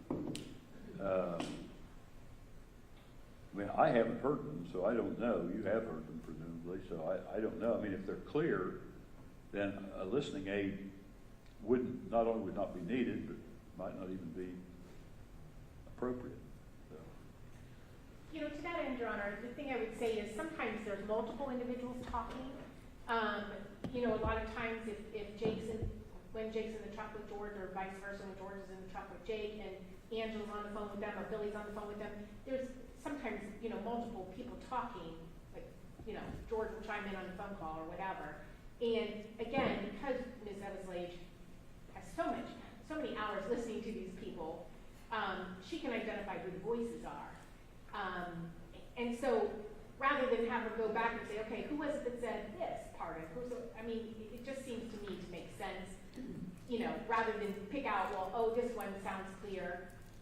Well, you know, then we get in the middle of it and it's, you know, there's parts of it that aren't clear, or whatever. To me, again, with the cautionary instructions that the court is going to give the jurors, them having this is only going to be helpful, you know, if nothing else than to identify who is speaking at various times. So, Most of the phone calls, I think, are just between two people. well, Most of them. There are a couple that are. I mean, it doesn't hurt for them to have this listening device, and it can only help them. Well, Do because they it's use clear, it I don't to- think it's necessary. I don't think it's proper. I mean, when George and Jake are talking, you can clearly tell the difference between the two. Well, you can tell the difference. All right. Well, in the ones that are clear, you've listened to them and you've looked at the transcripts. So, are there differences in the last 20 or whatever you were given today, which you said you thought were 20? Are there differences between the transcript and the clear report? I don't think there are significant differences, but my understanding of the case law is that the evidence are the recordings. That the evidence is the recordings. Unless the state has some law that you can cite to me otherwise, my view of these listening aids was exactly that, is that they may use these listening aids here to determine what these recordings do. They can take notes if they wish to concerning what these recordings do, and the recordings can go with them to the jury room to listen to again. But my idea of taking a transcript to the jury room, that's not what these are for.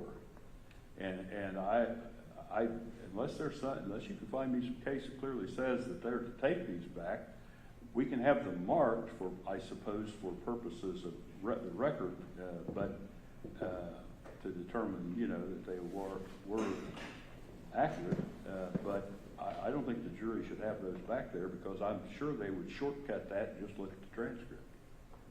And Your Honor, we don't disagree with that. I may be misunderstood. Yeah. We just are seeking to use them today, you know, as a listening aid for today. Okay. But I think the court's going to give them an instruction about that, and then we would Well, not. I'll also instruct them that they will not have these with them in the jury room. They will have the recordings, Right. not the transcript. Yeah. Judge, to make our We agree with position clear, on the recordings that are clear, there should be no listening. There shouldn't. There's no need. And oftentimes, you know, there's like, the people talking identify each other. Mom, this, George, this, Jake, shut up, George, shut up. You know, you can tell who's talking. I mean, as far as just identifying, again, it's hit and miss, so they're not pointing out that there's any inconsistencies.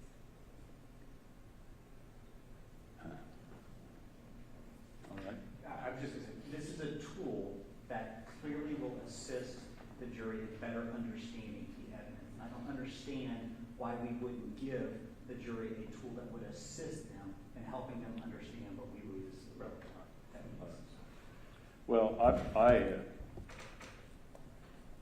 nobody's really cited any particular law either way, but I'm going to permit the jury to use these as a listening aid, and to all these.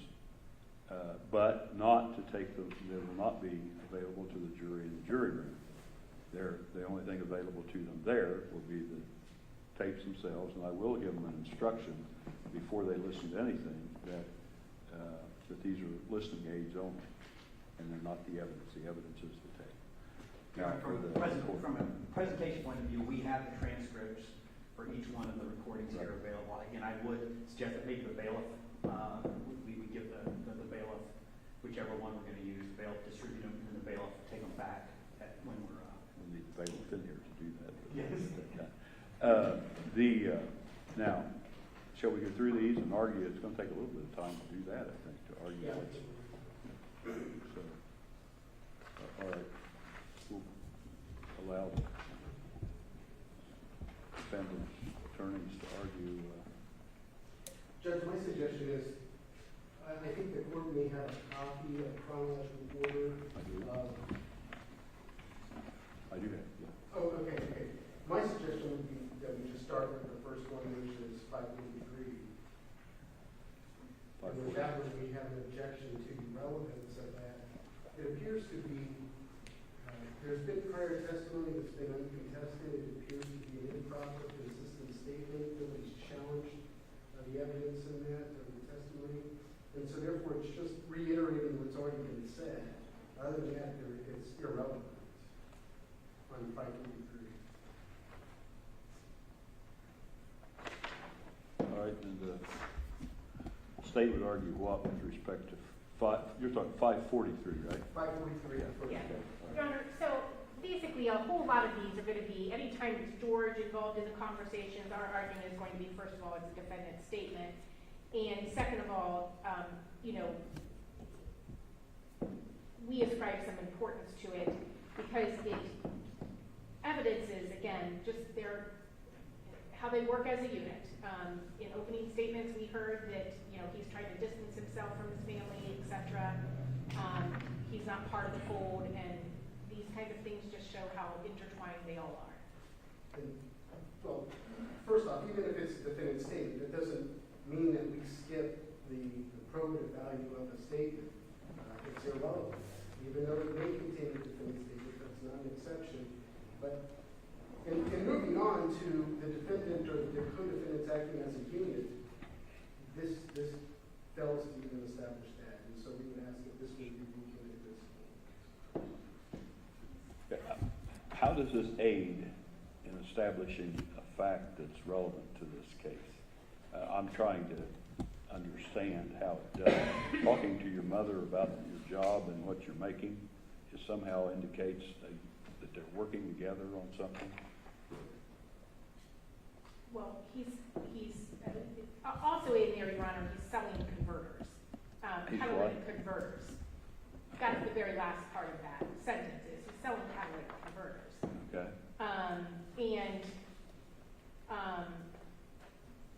The beginning is him asking his mom to ask his grandmother for money, because he's waiting for the money from the insurance stuff, and it evidences again just this rude family conversation.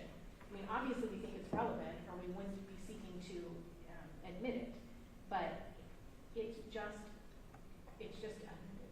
the accumulation of evidence to suggest that nowhere in here is there discord. The defendant's statement doesn't have to be inculpatory on its face for it to be probative and for the state to be able to use it. So The state really raises a good issue. It is cumulative. And cumulative evidence shouldn't be admitted. And so for whatever value it is, it would be cumulative. But so what? He sold catalytic converters. I still struggle to see the relevance. But there is a discussion about insurance money. George asking for a check and insurance money comes in. Yeah. This recording was on May 30th. Again. This is part of what we wanted to provide. All right, okay, so you're objecting to this. I'm going to overrule the objection there. There is a discussion about insurance money. There was some evidence about obtaining insurance money improperly and so forth and so on. Judge, this was part of the supplemental discovery we have. It's dated May 27th of 2018, where George Wagner IV was in an auto accident. Yeah. And so that stems with the insurance claim. Judge, this is in reference to what I said earlier, that this is one of the recordings you were given today. Right. And the date of this recording is May 27th. Oh, the recording is May 30th. The date of the recording is May 30th, and he was in a traffic crash report we had from just Oh, a so few that's- days before that we obtained once we saw it. We were able to obtain this over the month track. So we're happy to share this with the state. We didn't earlier because we didn't know they were going to use this particular recording, that he was in a car crash. It was not at fault. And that's the reference to the insurance. Oh, all right, okay. So, I mean, you're welcome to look at that. That's on the copy. You're welcome to introduce this in your case. But, you know, and it's one of the problems that appears periodically throughout these, is that these excerpts are vague and ambiguous. Well, it's And not. open He's up. saying that he's getting into, he wants to borrow money from his grandmother, and he wants his mother to ask him for it again, while he's waiting for the, insurance money. This was an accident at the end of Avenue 9. Where was it? So, So he had an accident, damaged something, needs to, getting an insurance check, and he wants to borrow money from his grandmother until his insurance check comes in. And that's relevant how to this case? well, again, Your Honor, because we talked about how their finances are all intertwined, because they are. And they've resisted that. And so I think the state should be able to demonstrate that that is true. And, you know, I don't know if this is a legitimate crash. We were just handed this, obviously. But, you know, I mean, Jake and Chris Rhoden crashed in George's truck, and that wasn't legit. So I don't know that it would be It's a a genuine report prepared by the Highway Patrol. Chris Rhoden was life flighted. That doesn't make the wreck legit. I don't, especially if that shows an auto accident at the same time, I don't see the relevance of it. Wait, Your Honor, you are aware that our argument is that the... I understand what your argument is, but I don't see how this lends anything to it. Out of context, I don't see how Well, this how does. is it prejudicial to the defendant? Because you're trying to. Really, I don't care. Some The sinister point is you can't introduce something based on the standard that it's not prejudicial to the defendant, or we'll be here for months. Well, The idea is it relevant to the case that we've got in front of us? I mean, obviously, we wouldn't be wanting to admit it if we didn't... If you didn't think it was, but I don't see it. Okay. So the catalytic converters, which is, I'm sure the court knows, is something that people generally steal from people and sell them.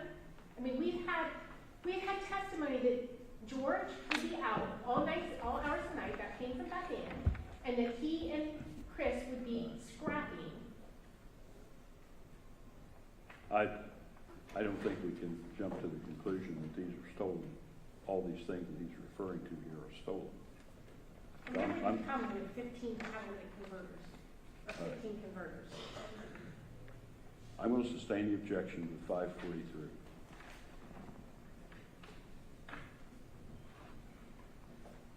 Now, 464.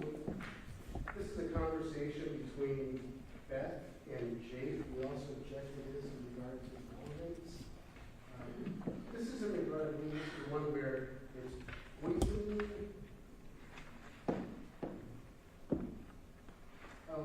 It's Beth and Jake talking about how difficult it is for Beth to live in the home with Angela.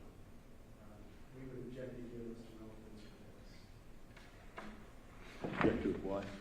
Relevance. It's just a conversation between Beth and Jake, where Beth is essentially grumbling about the difficulties of living with Angela. We've had, I'm going to overrule the objection to 464.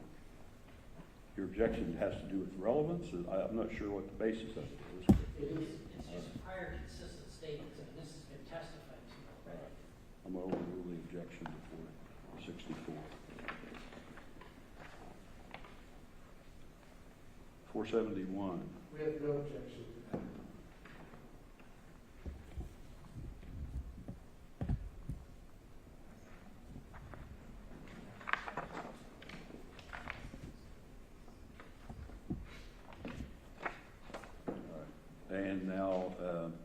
621?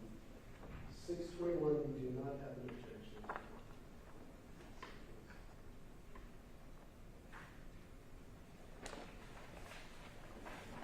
And 626?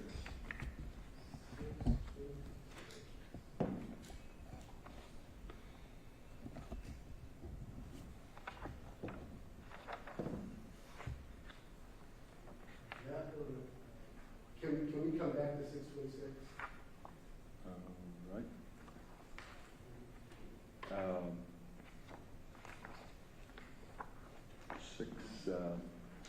No, let's see, the next one is 44. 44, we would again object to this one is irrelevant.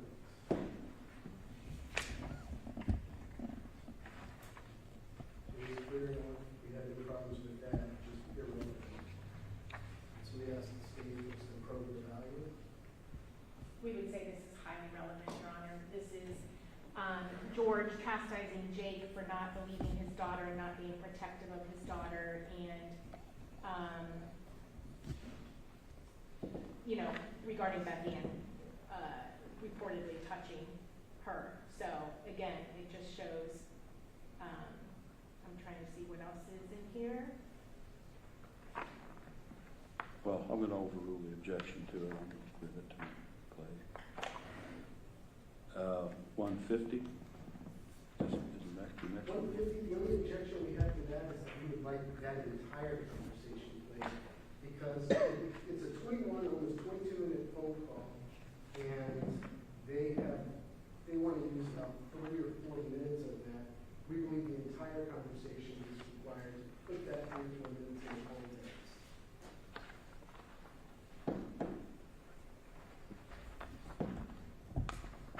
And the state's argument is what?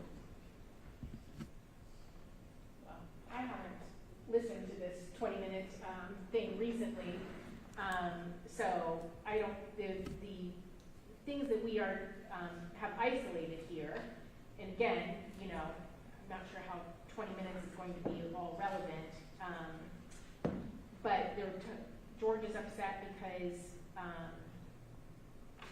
they're having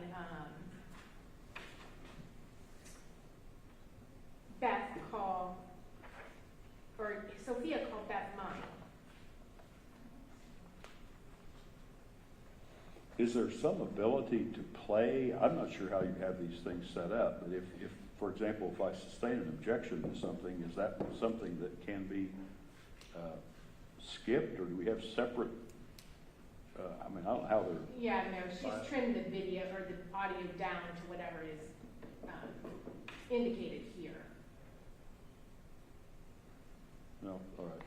I'll rule on that in a moment then. We'll see whether it's possible to play that entire thing or not. 1436.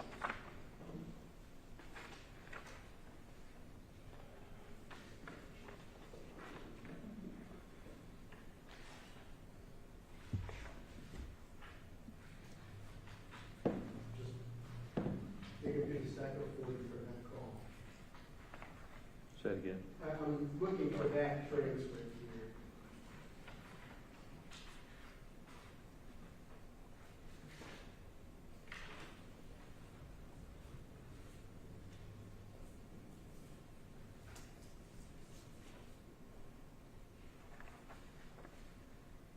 Was that one provided to us Friday, or do you know?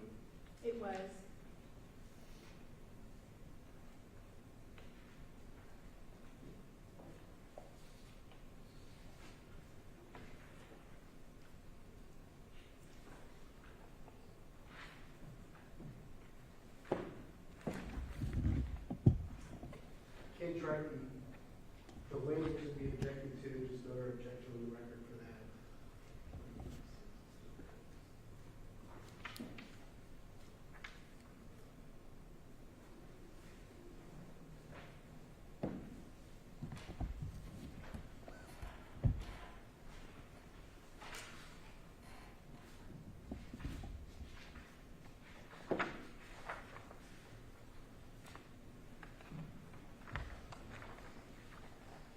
sorry, did you?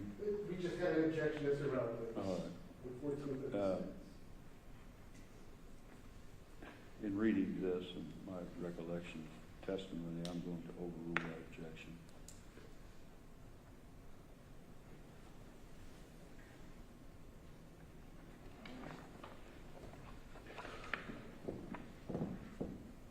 $15.86. Object. Relevance to that as well. Statement of argue about the relevance to 1586. Yeah, I'm looking, Your Honor.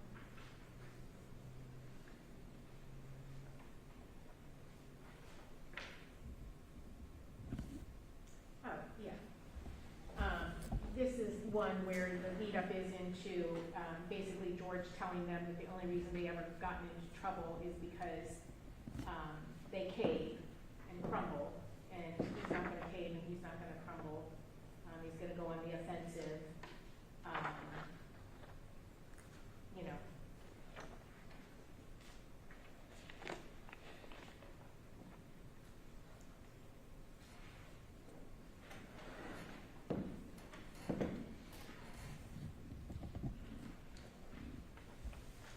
Again, they're talking about, you know, the investigation and, you know, him telling her what to say and do to others. And again, I would just say overall, Your Honor, you know, again, this is George's comments, and we've had testimony upon testimony that they know they're being recorded, and in fact, I think some of these you've probably seen, George flat out says he knows he's being listened to. So, again. I'm going to overrule the objection, permit 1586 to be played. 2085 is actually not a recording, correct? It's a... Yeah, that's just the attachment that was sent. So it has already come into evidence, so. We don't object to that one. Backing up to 1586 or just, and this may be a comment that can be applied to future. What about it? This may be a comment that can be applied to multiple Okay. recordings. There may be language in this one, for example, that could be considered a threat or improper other evidence towards individuals. So we would object because it's an improper other act, as well as not a true threat. It's more clear than other. Yeah, I think that's probably more clear than others. And others, but I think it could be interpreted that way here. So, you know, just to make a record now, so that it apply to future ones. You know, just because they're something that can be considered a threat, it has to be under the case law, it's called a true threat, which means it must be specific and it must be intended to communicate fear to the other person. And I would point the court towards Virginia versus Black out of the Supreme Court, and also the United States versus Alvarez out of the U.S. Supreme Court, 567 U.S. 709, which is a 2012 U.S. Supreme Court case, and just point out, Judge, none of the charges against my client involve making threats. Nothing in the indictment involves making threats. He's not charged with menacing or threatening a law enforcement officer or anything like that. But some of these calls contain what could be interpreted as threats. We don't think they're relevant. We think it's an improper they don't meet this true threat test and that they're imminent, especially, you know, these are recordings where George is traveling across the United States out of square, you know, in his truck with his brother doing the trucking business. So he could be in Montana, he could be in Wyoming, he could be in California, he could be anywhere. So whatever he says that may be interpreted as a threat is not a true threat under the case law because it's not imminent. And so I think this is going to come up more explicitly later, but I think it could apply to this call. Towards the end, I think there's some language for the transcript. So I just want to bring that to the court's attention because we'll be incorporating that as well. All right, state responses.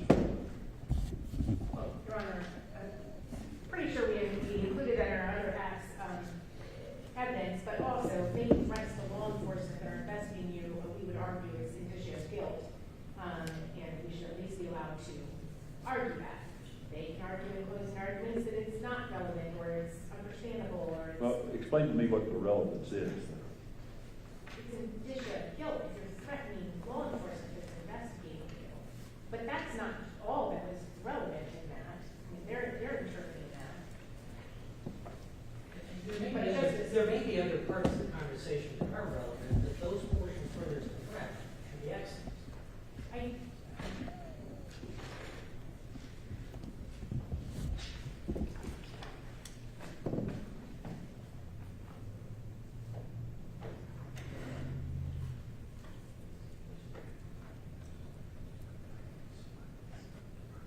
So is that the purpose for which this one is being submitted, or is there something else in there that the state feels is relevant?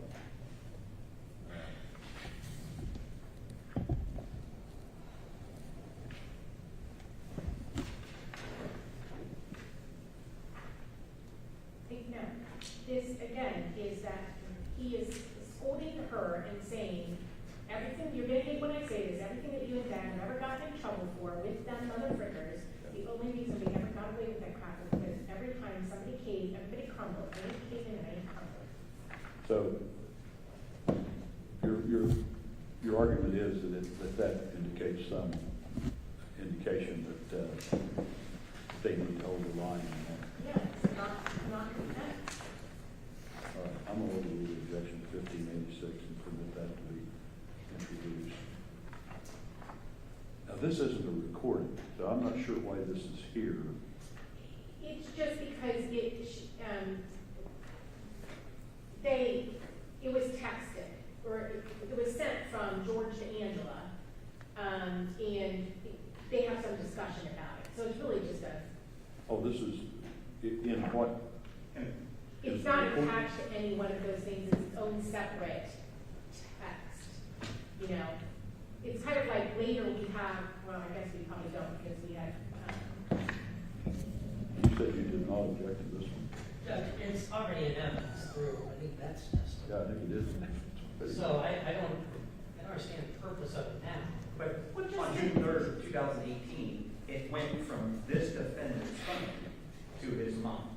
So the fact that he had knowledge of it, the fact that it was on his phone is I know relevant. the testimony is that fact. It's on the cover sheet with that is where that text came from, yes, that's why we have Julie that testify. So you're not objecting to it or objecting to it?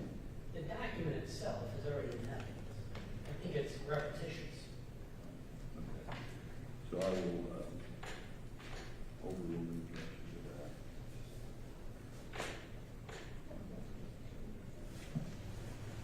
$28.51. 2851, we have no objection.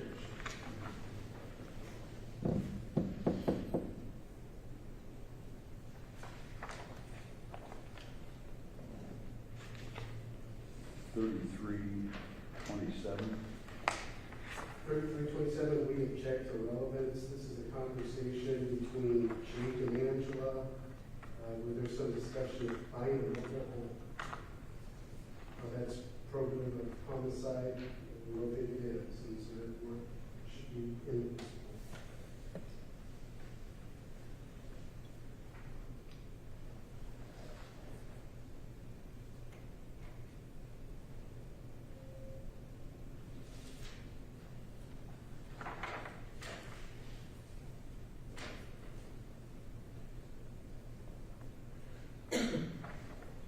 Relevance as far as the state's concerned as far as. Well, they're planning for their arrest, Your Honor, and noteworthy is that they're planning for all four of them to be arrested, and Jake was referencing the conversation he had with George. And again, it's just evidencing all, again, they're intertwining as far as making group decisions and all that stuff. I mean, George is telling me about the whatevs and whatnots that he had talked to you about. Go ahead and just put everything up at Grammys. I mean, again, these are group decisions, which is a big part of the state's case, and the opposite is a big part of the defendant's case. And again, they're making a plan for their arrests. Well, it's a conversation between Jake and Angela, who had to plead guilty. Not only that, but it's not in furtherance of conspiracy, so it would be hearsay. It doesn't mean an exception either.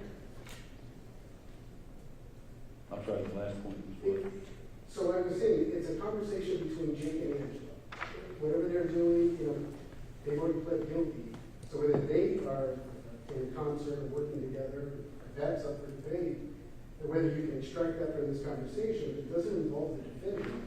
Not only that, but this conversation is hearsay. It does not need an exception because this conversation is not in furtherance of conspiracy. Assuming there's been independent proof.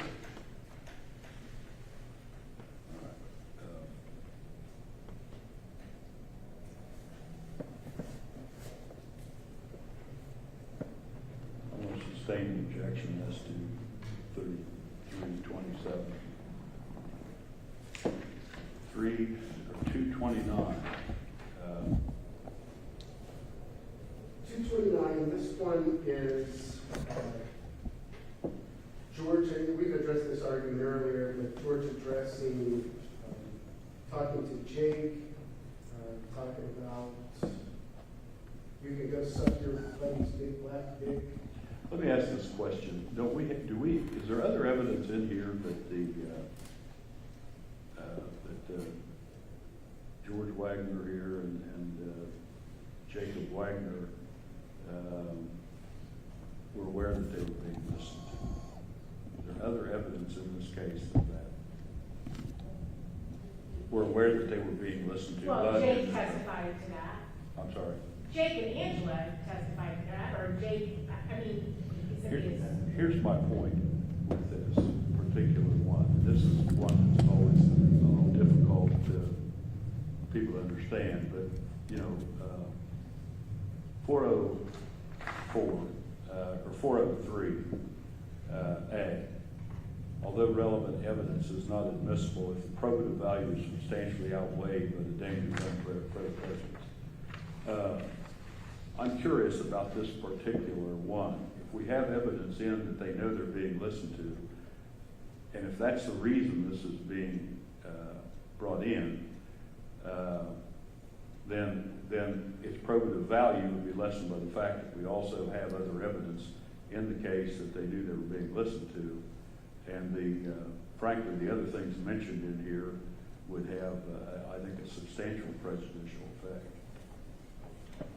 Your Honor, first of all, the evidence that we have of Jake and Angela Wagner, I don't think the defendant is willing to stipulate that everything that Jake and Angela Wagner said is true. I mean, we have the right to corroborate this. This is George's statement that he knows he's listened to it. It's also George's statement that the remaining of these comments, and again, threats to law enforcement is absolutely probative of the consciousness of guilt of the defendant. I mean, I'm sorry, how does knowing you're being listened to? No, the remaining of the conversation. The fact that they know they're being listened to means they're throwing their conversations, which applies to a lot of the other things that they said. For instance, George insisting that this is a wish list of that gun list because he knows we're listening to him. So, I mean, this comment by the defendant himself, acknowledging that he knows we're listening to him, is extremely relevant, highly probative. And I see zero prejudicial value to that statement coming in. The remainder of these is, he's making direct threats to the lead agent on this case. And I might note, for the record, that, these were perceived as very real threats, such that there was security detail placed at our lead agent's house. So, I mean,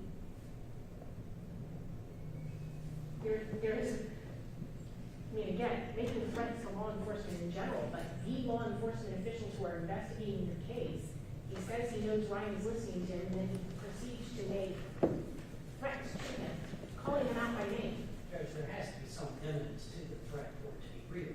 Here, George is in some other state, working on the truck. And sometimes they plan their murders, months in advance. Judge, the rules are the rules, and whether. Well, this isn't the entire tape. We're happy to play the entire tape, Your Honor. We are trying to isolate, first of all, two relevant information. I doubt that this is from the truck. So they'd be driving a truck for days, right? So, I mean, to isolate,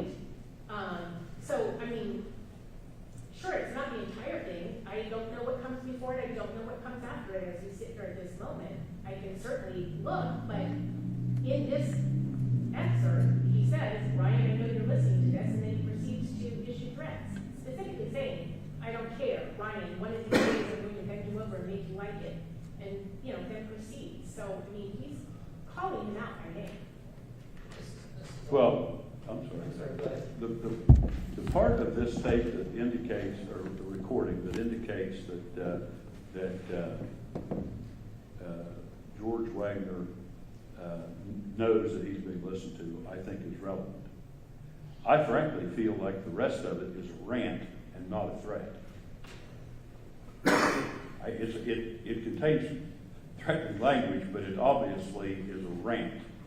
And I feel, and I think that is, for the probative value, the rest of that, frankly, is substantially outweighed by the prejudice. Now, the part that indicates, since this is the whole thing anyway, you have the pen, you have the scissors. I mean, the part of this that you're offering does not have to include that, to include that they know they're being listened to. That part, I think, is relevant. It fits, you've indicated that part of their conversations were based upon the fact that they knew they were being listened to.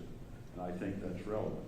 I think the rest of it constitutes a rant, and I'm not sure it was put in there for that purpose, but I suspect maybe the state did put it in there for that purpose. It's not a threat, an immediate threat, and it's probably not even something that would ever be done. But it is a rant. He obviously is upset when he says it. So the court would permit the part that indicates that they understand they're being listened to. I'm a little curious, though, why that is where it is in this recording, because if they know they're being listened to, it would seem like that there was some conversation going on before that they know is being heard by law enforcement that isn't included here. I can't be sure of why that's not there. But, so what I'm telling you is the court will permit the part to be played about being listened to, but the rest of it I feel is substantially outweighed by the prejudice involved in it, and I therefore would not permit that. So you do with that what you will partially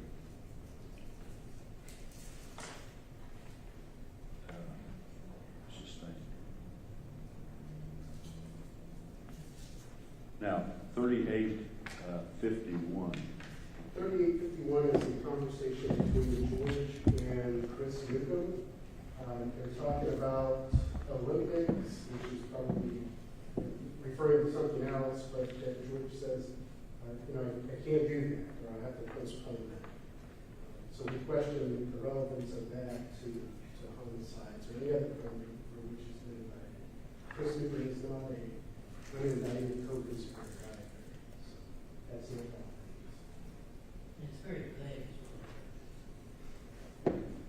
All right, the state's arguing about the relevance Yes, of Your Honor, 3851. because Jake testified that the Olympics meant poaching, and that's what they're talking about is poaching. And he's indicating, obviously, again, planning for arrest, basically. I don't see arrest in there.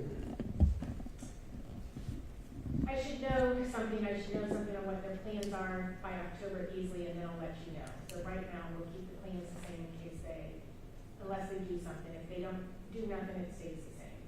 And we don't see, what is that program about? I think there's actually conversations around this where it's explained that, you can't do that because you're risking stuff, you're gonna screw up or whatever by going and doing other illegal things. Once again, it's for a forgery as well. There are no charges in the indictment, It doesn't have to be charges in the indictment.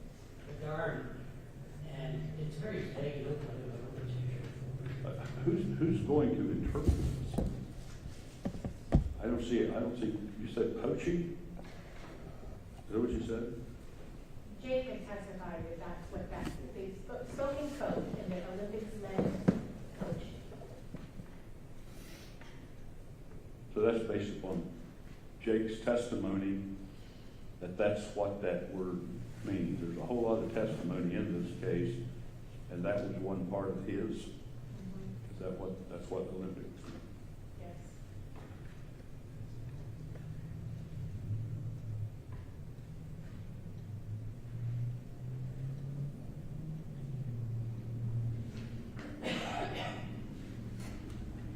Right. They thought they were going to get arrested right before the election.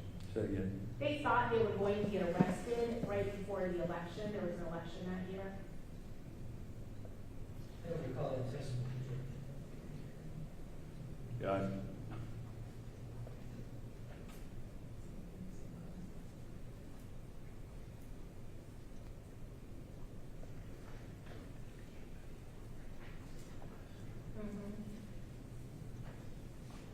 I frankly not sure either whether that was in Jake's testimony.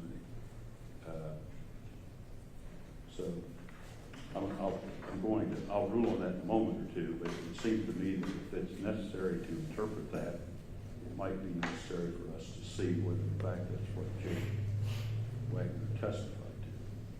We can also go back to review this. I think there's more conversation in the same call that we could include that would give context. We'll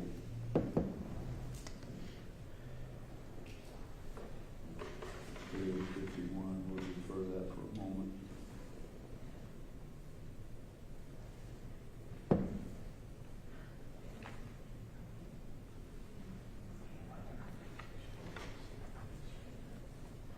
$37, $39.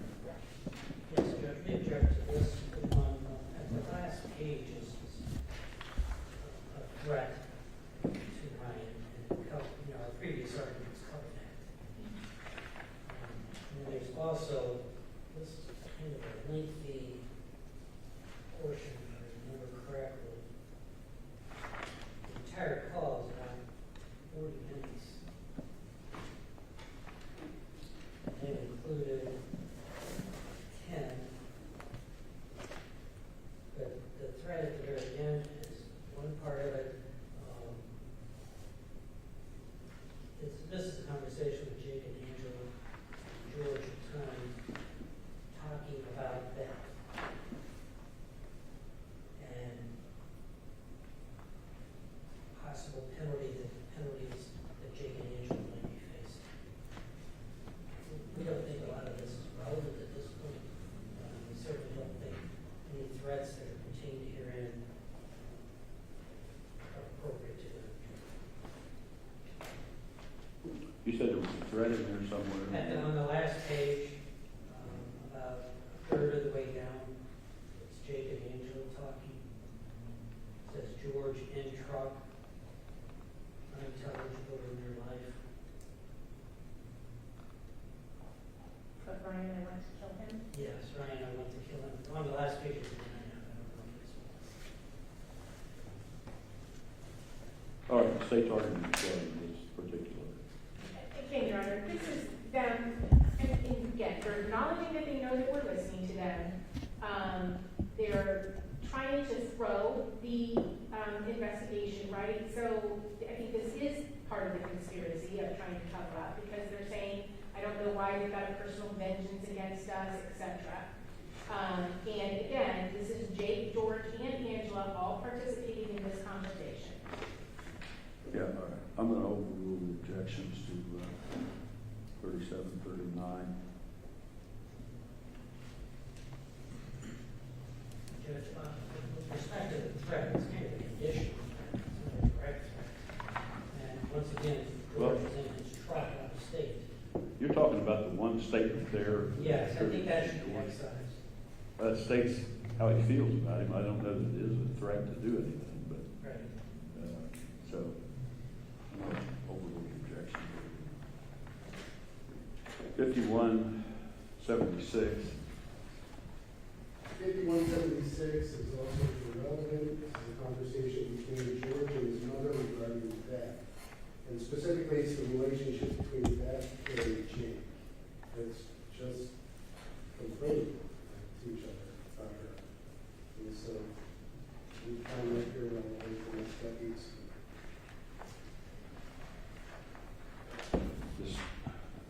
The state feels that this is relevant to issues in this case, Al. Yes, Your Honor, highly relevant. Because George, again, is trying to distance himself from the whole issues that developed between Hanna and Jake. That Angela, right, so was involved in, obviously, and the state's argument is that George was invested in that same thing. This is strong evidence, direct evidence, that George and Angela are discussing the, welfare of Sophie with Beth there and talking about Beth, and they, they're basically, both of them, we talked about the paranoia, Angela, George's paranoia is evident here, and it certainly is going to be argued by the state that this very conversation was being had regarding Hanna and Sophia, etc. So this is highly relevant, Your Honor, because this is George and Angela talking about Beth and Sophia. There's no connection to Hanna. It's just a conversation. It's not that, Sorry, like the situation at hand. There's no reference to her. This is something else. This is a different person. And it goes to the collective motive of the group. It goes to the common scheme or plan with respect to the identity of this defendant as part of the criminal enterprise and conspiracy. But there's nothing here about a conspiracy to do anything wrong in this transfer. The common plan or scheme. Of I'm sorry. I said the common plan or scheme that you see. Show me what this is planned, how this contributes to the plan. Oh, when it's dark, I want you and Bull and Beth to go in the room and lock the door and keep that thing with you.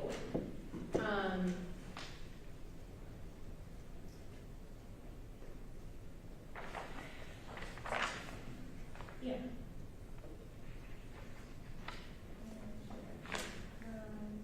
I mean, again, Your Honor, this is just the intertwining of these four defendants, and specifically, quite frankly, Jake, George, and Angela, where the state's argument is they don't make decisions by themselves. Decisions about, we have to protect Sophia from the Rhodens, we have to protect Sophia from that band. This is fodder for common discussion. And so, again, this is our entire case. I mean, when we start listening to these kinds of conversations that are being had about yet another female in the Wagner's life, this was our other evidence that we talked about and argued, and, at least at that point persuaded the court, because, this is how they did Tabitha, this is how they did Hanna, this is how they did Diane. And, this is evidence that George is very much an integral part of that. There's never any harm done to that man or intent on it. Because she left. They gave her a whack. It's the state's theory of the case. I understand the theory, I'm Well, talking about it's the not. evidence. I'm talking about the evidence. But this is The evidence is they gave her a ride so she could do it, not that she fled. Somebody push back. They push her. Is it a crime for people to decide that they shouldn't be living together? Well, it's not a crime, but the whole reason was because George was convinced that man was going to sell Bullfine and Sophia to the seminary And trade. had a testimony. Well, that's going to come into this right here. That's what these are. But it's not relevant. It's highly relevant because it means George is as protected as Jake. In fact, of Sophia. In fact, in one of these, he tells him that you can leave, but you're leaving you're leaving Sophia with me because I'll protect her and you won't. So a man doesn't want his niece to be with a woman who he suspects of being a Just child like abuser. he doesn't want his niece with the Rhodens. And a willing to kill for it. Exactly. That's not here. That's not here. There is no willing to kill That's how Beth this is here. unfair. That's not here. There's actually nothing here to say Beth is going to be killed or harmed in any way. Do they have disagreements? Yes. All right? Because Sophie tells Angela that she was improperly touched. Is it a crime for the uncle to not want her? one person. So I wonder what happens when he finds out that allegedly that's happening at the Rhodens. And You're it doesn't making matter. a huge leap to killing That's your versus argument. protection. That's your closing argument. Well, that's It's the highly flaw in your relevant. case. It's not a flaw. We had Jake and Angela testify as what happened. And Angela said that the protection of Sophia was very much part of George's motive. So, again, Your Honor, this is strong evidence of the whole theory of the state's case that the welfare of Sophia, he considers his responsibility. At some point, this becomes cumulative and unnecessary. Cumulative and unnecessary. What evidence has come other than from the co-defendant so far? All right, the court's going to deny the objection. I will read them.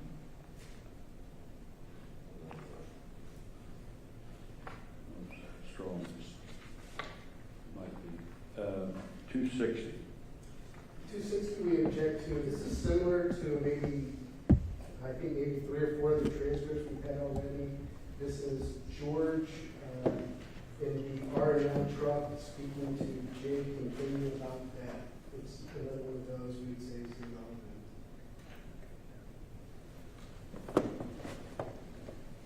This is the exact way, Your Honor. Well, if it is, it's cumulative.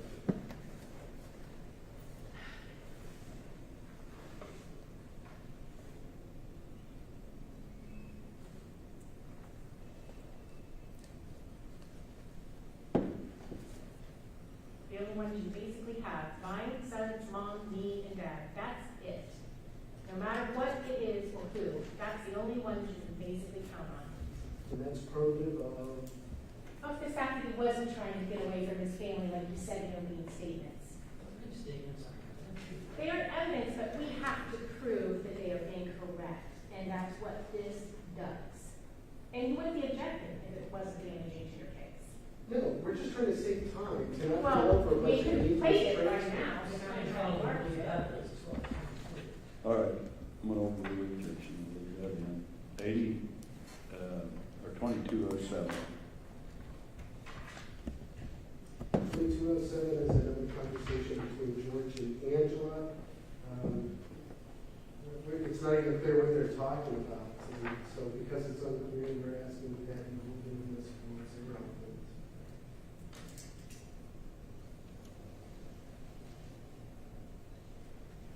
It's the writings that,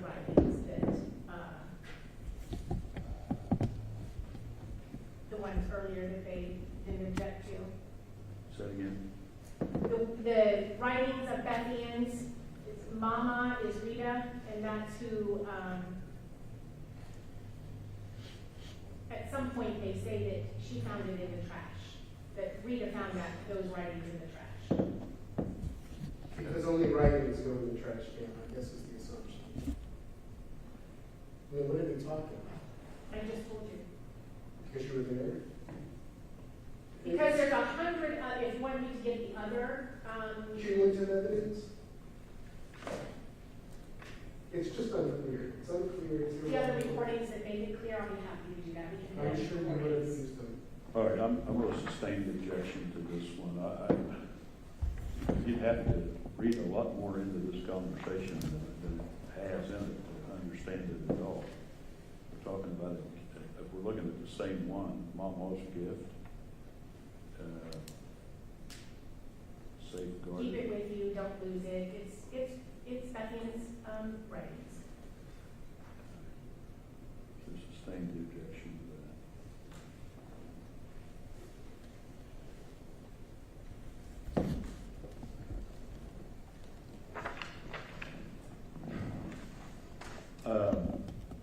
4744. 4744 is a conversation between Angela and Jake. They're talking about Tabby's Facebook. Again, not sure the relevance. We'd ask if we could do this.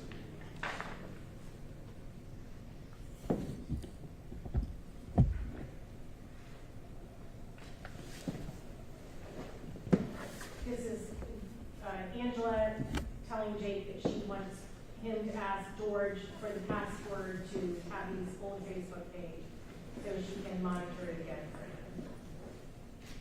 So again, Doesn't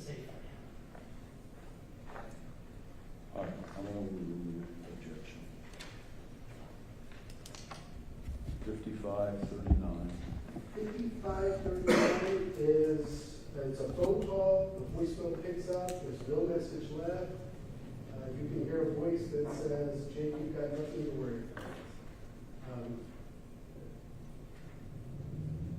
That's your problem.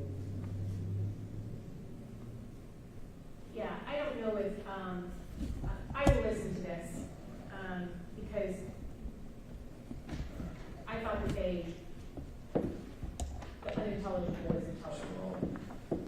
Sustained objection to 5539.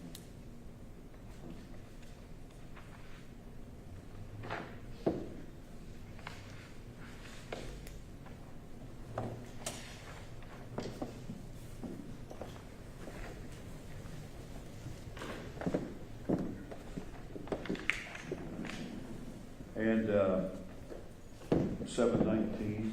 719, no objection.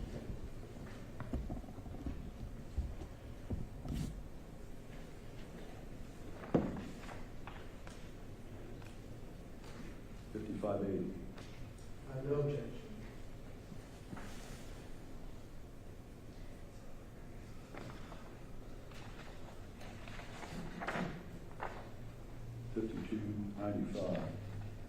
This one we would object to only because it's Jake on the phone with, I think somebody from Marnell regarding wanting to come home due to a family emergency. That testimony's been admitted, it's been uncontested, it's just more cumulative evidence. But more so the issue is it's improper bolstering, or it's just a prior consistent statement. And so that's not allowed, we ask that we do this.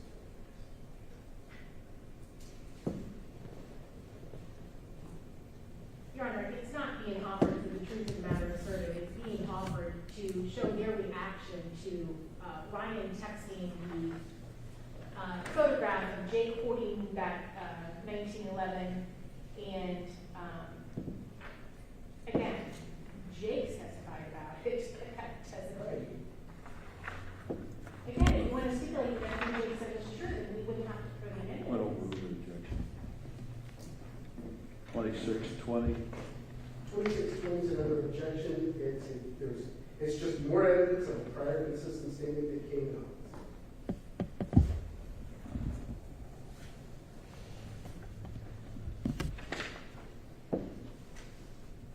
There's been unrebutted evidence in some aspects, and it's as if I don't know there was an anticipation it would be rebutted, so these transcripts were created, or maybe the prosecution is just wanting to pound certain things home when it's unnecessary. That would be improper. But this one deals with Angela complaining that Beth they poisoned them, and so that's their witness. They elicited the state's put this witness on, elicited that testimony, and now they want to introduce this transcript just to drive home the statement that they brought already with their own Then witness. it really is to corroborate that George knew about it, and he says she's putting some kind of drug in there, so if they do arrest us, they can find kind of drugs in the system. So he buys into his mother's quote, paranoia, which is highly relevant in this case.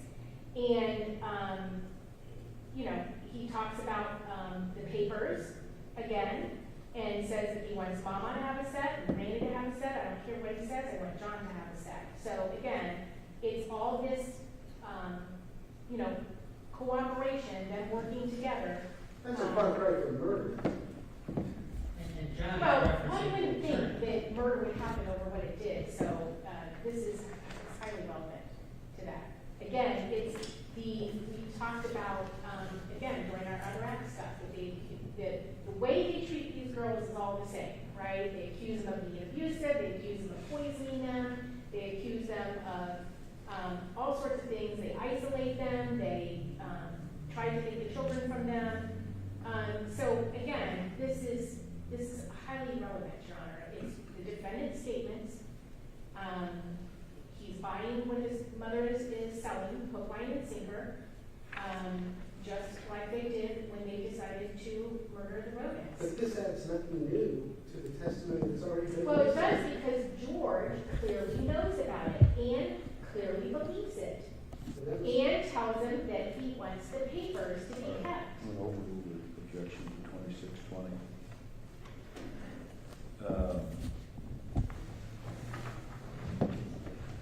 543. 543, this is consistent with the objections we've been making regarding the gun list. It's in violation of Thomas. It's a gun list that has been repeatedly been introduced, and it's cumulative as well. And it's the reason why we have said that the gun list comes in is because George keeps insisting it's a wish list, because he knows it's listening to him, because the SKS is listed as belonging to him. Overrule objection to 543.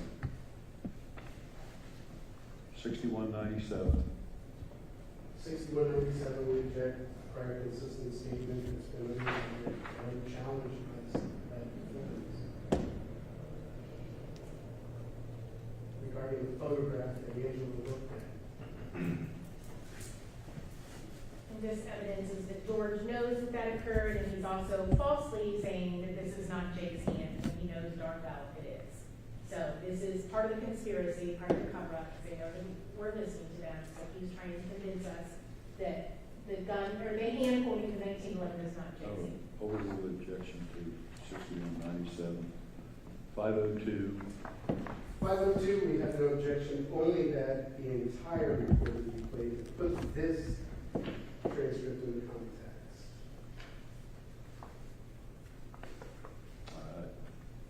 I don't know what the entire recording consists of.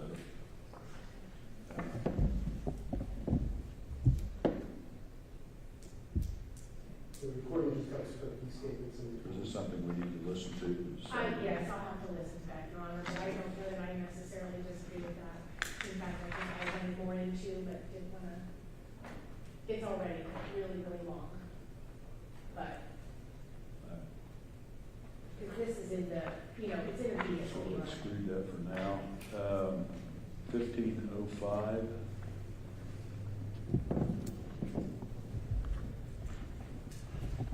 We would object to this. This is a transcript of a discussion between Jake and George regarding that sex. That is Jake. And so the question of relevance on this. Your Honor, the opening line is obviously extremely relevant. The family has spoken. The family has spoken. She's not living nowhere near us, and knowing their mean mom and violent live. This is the one where he is, first of all, it evidences family decisions, and they're deciding about whether or not Beth can be, and he's here telling, George is saying that. All overrule objection to 1505. 11609. This is a conversation between Angela and Jake where George states he would like a ribeye steak or a steak. He asked that be ruled inadmissible and still not please.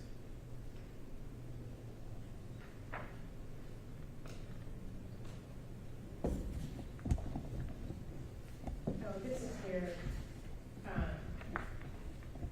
Angela is telling Jake to tell George that he's got to quit drinking caffeine and taking bath and bodies, and he's going to screw up because he's, talks too much when he's on the caffeine. Talks too much. Well, So they're going to screw up. Now, I'm going to suspend the objection. $15,811. 1511, you would ask that this one be ruled inadmissible, it's irrelevant, it contains threats, prejudicial effect that is the probative value. This is, again, threats. Then,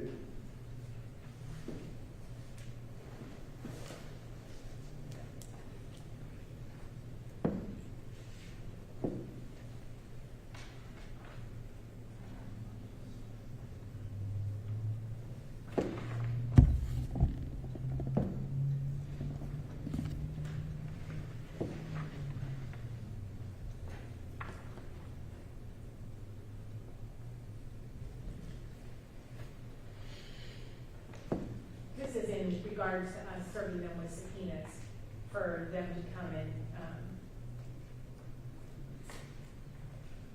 to the grand jury and give their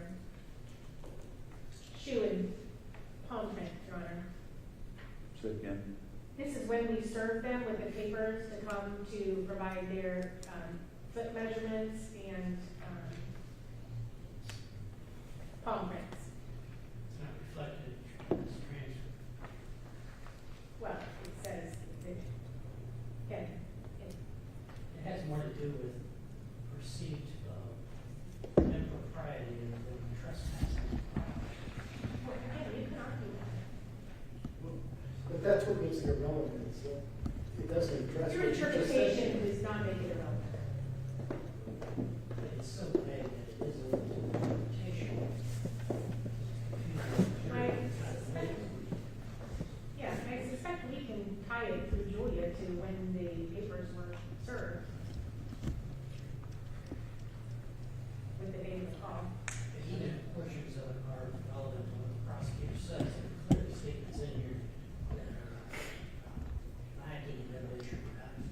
Yeah, at the beginning it says, Mom's gonna tell the judge when we go, so it was when we served Rita and. Even if you get by that, there are other statements in here very, very foreseeable. There's quite a bit of reference here on the last page, inserted right to counsel also. Well, again, one of the things that they did earlier, when Angela was on the stand, was say that George wasn't using the attorney. That was a big point that they wanted to make with Angela, that George didn't go to the attorney. So the fact that George is directing his mother, this isn't right to counsel, he's telling his mother what to tell the attorney. And so what's wrong with that? What's wrong with them consulting with an attorney? They're under Nothing investigation. wrong, but you imply that George didn't have anything to do with the attorney because he's innocent. I'm going to sustain the objection to 15-8-11. 15-8-16.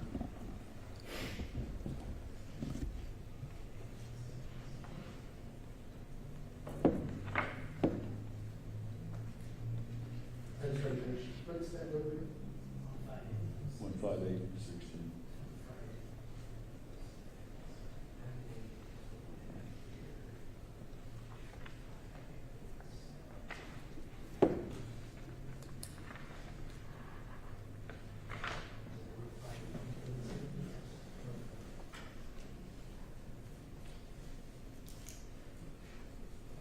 Once again, at the beginning, this one is George's referencing John, the attorney.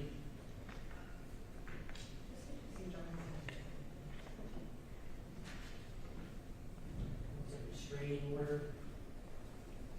It's PCI, I believe, it's the indication. Wants to smash Ryan's head. His mom reminds him that we're listening. There's just at least various things that maybe should be excellent. Again, Your Honor, this is not conversations with an attorney. Guess what? This is not a conversation with an attorney. Again, this just shows a group involvement with all of this stuff. This is in direct response to our investigative activities that we were taking, that we had to tell the court that would provoke relevant conversation, which we can submit. It absolutely provoked relevant conversation. Once again, this has more, this is more similar to the rant that the court referenced earlier, especially when the ambulance says, George, you're upset at me. It's not. Well, and just, because he says he's going to visit Ryan. I mean, again, this to us is very indicative of guilt, and it's both of them talking about the investigative activities that we were doing. And again, it shows that he and Angela are both involved in this. It's a defendant's statement. Because it says statement doesn't mean it. It has to have something relevant. It has to be probative of disputed fact. Well, we believe it is probative of the fact that he was very much in the thick of this. He certainly did not, never hear about it, or never discuss it, or never, whatever.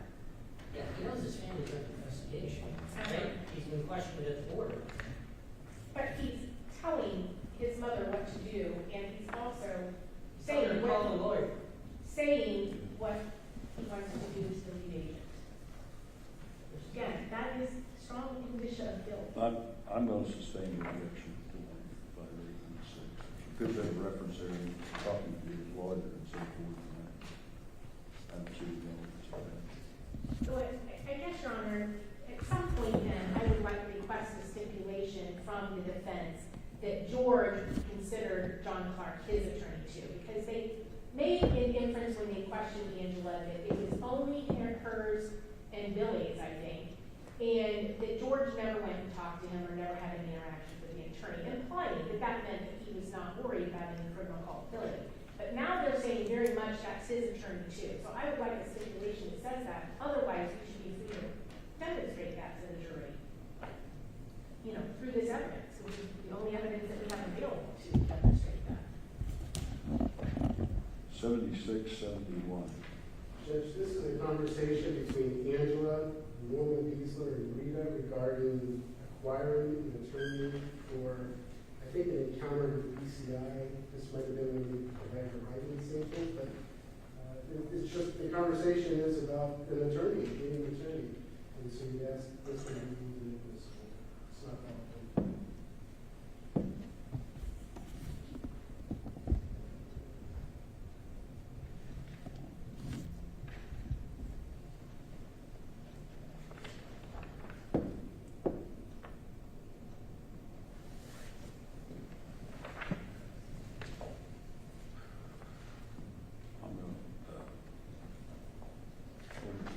Objection to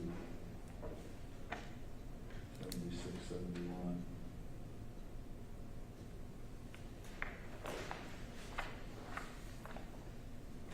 One 7306. Our only objection to this one is that it leaves out a portion of about 2 minutes of conversation. And on the transcript, it ends at 3:51 and picks back up at 6:15. We'd ask that that be played to put the rest of this in context. It's only 2 minutes.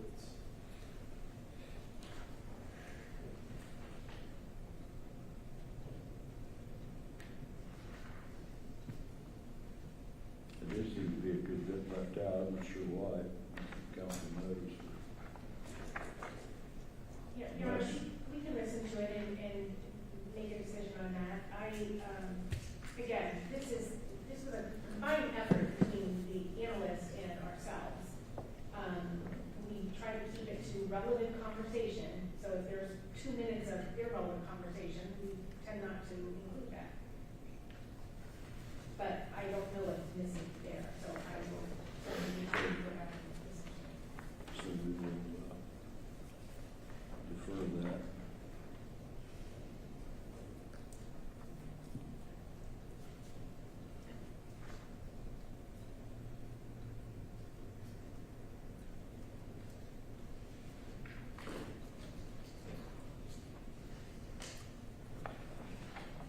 All right.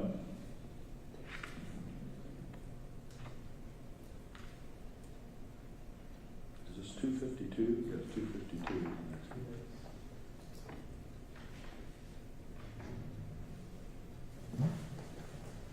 Your objection to this is irrelevant. This is just a conversation between George and his mother about going to the sheriff's department to provide good impressions. That's, nobody's denying that happened. So, irrelevant. Well, one thing this may answer for us, at least partially, it says here that if John refers to John Clark, I just want to tell you, John texted he would be there Monday. Okay, John did for everybody, for me and Jake.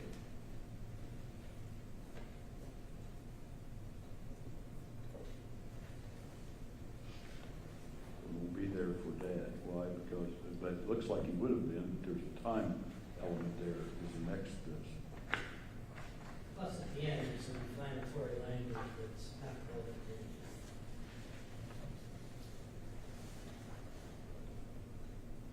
Where if you're first, if I could get us a phase of order, Yeah.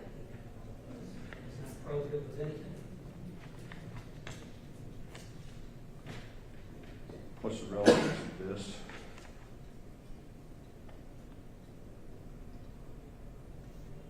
Yeah, Your Honor, again, just the four of them working together. Well, to get counsel in this particular. thing, I think, so I'm going to sustain the objection to that.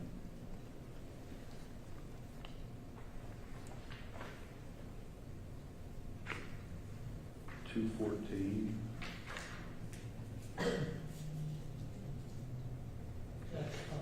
This is another one which we received on Friday. This is referencing the county attorney serving subpoenas. I don't know what this is appropriate of.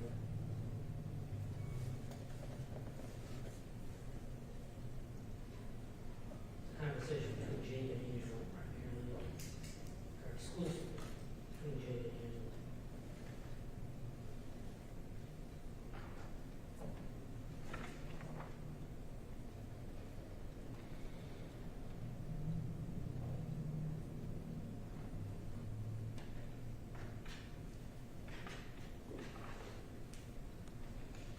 What's the relevance of this? I don't know strongly about this one. So I will sustain that objection.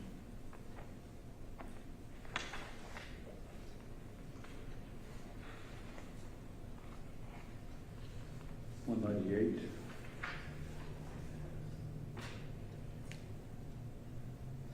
No objection to what we see. We do object. No Can't objection. bring Well, us- this I need representation. Yeah, it can't be right. We do object. This is Frederica D'Angelo talking about legal representation and logistics concerning the meeting with the lawyer. I think it's Columbus. It really doesn't have any relevance to anything. These people are planning to get legal counsel while they're being investigated. What's that program?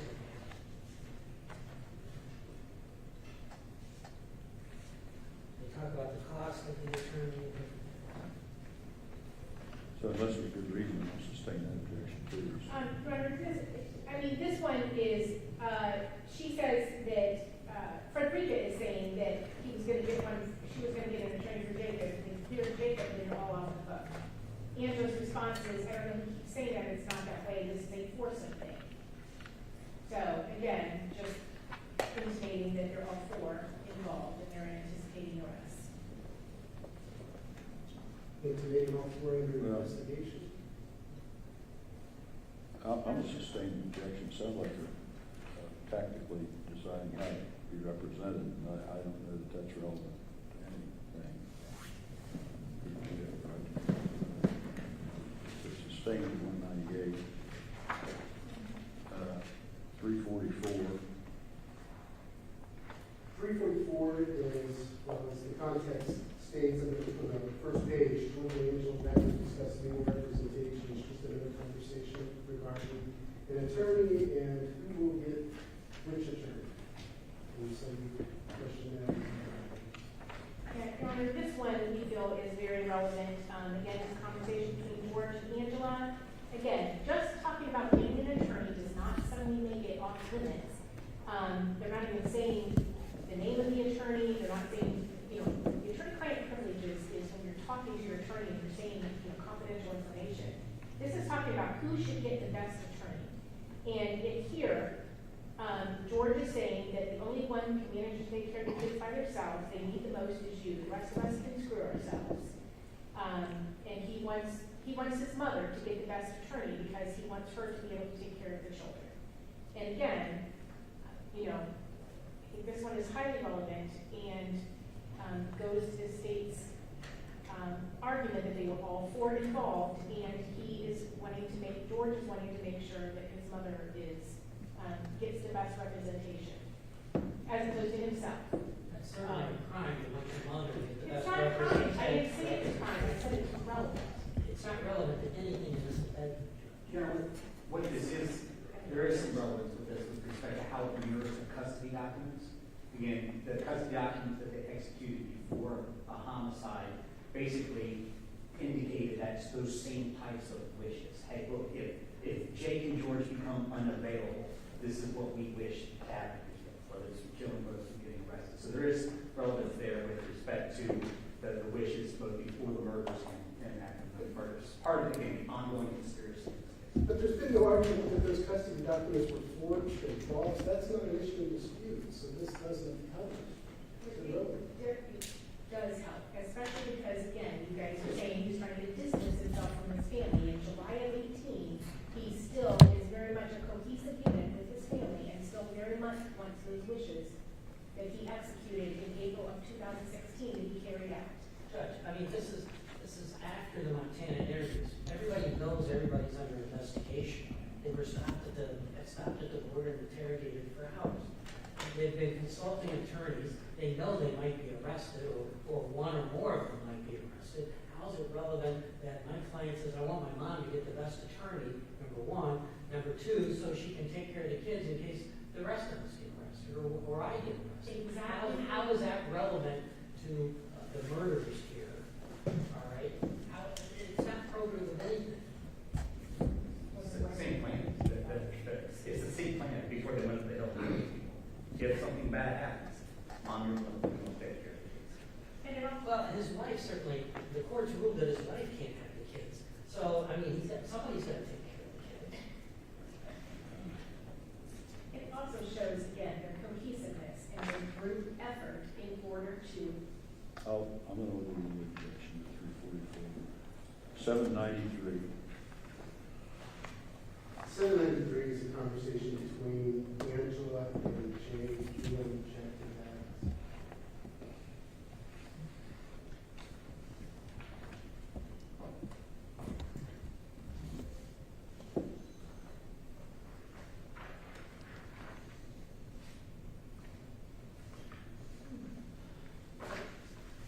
Seems to be discussing legal advice. I'm not sure what the relevance of it is to the states.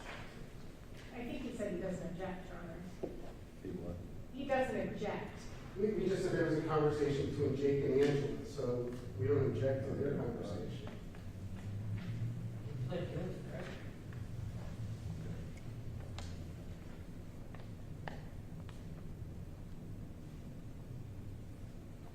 Okay. 823.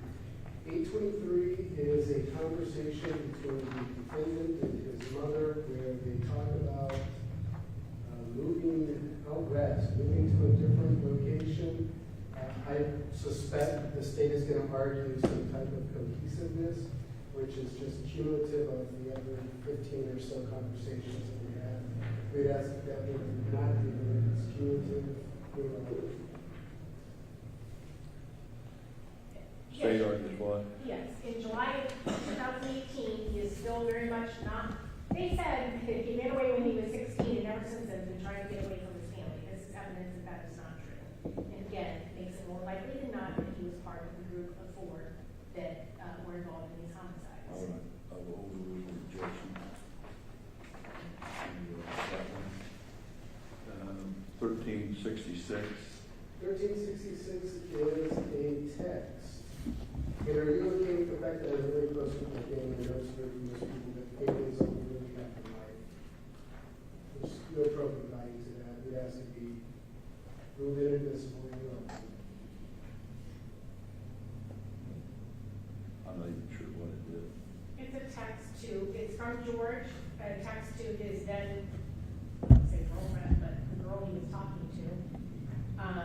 And again, just says that he is really close with his family, not, I hate my family, I'm trying to get away from them, I can't stand them, they're terrible humans.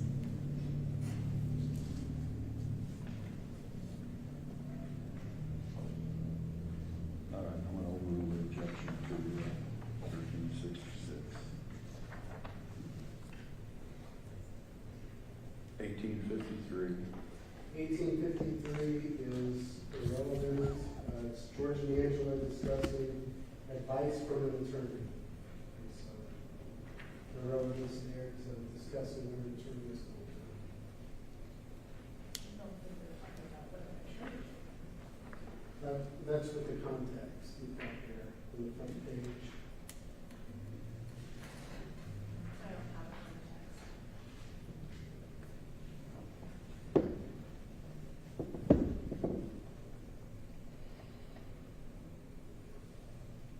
Unless somebody was able to this is code language. Somebody's gonna have to explain it, otherwise I don't see any reference to it.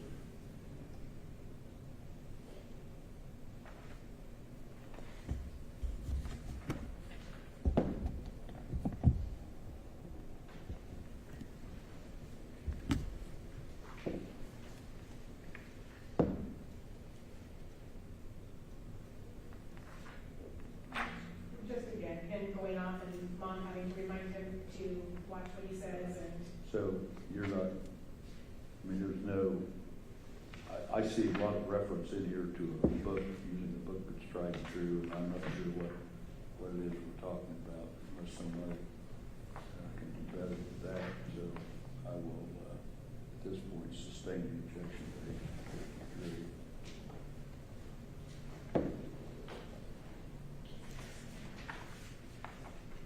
2613.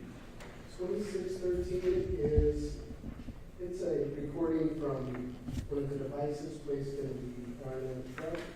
It's just, it appears to be an argument between Jake and George regarding their children and their children, that would be Bullline and Sophie, arguing or fighting with each other. And so the two fathers are arguing about that. We ask that to be ruled indivisible as irrelevant. It looks like from the third page of that it began over possibly Bullline hitting Sophia, that she may have hit him first. That's what it looks like the fathers are arguing about. Exactly. And I don't see the relevance of it. So, unless the state has some argument to make, I'm going to sustain it.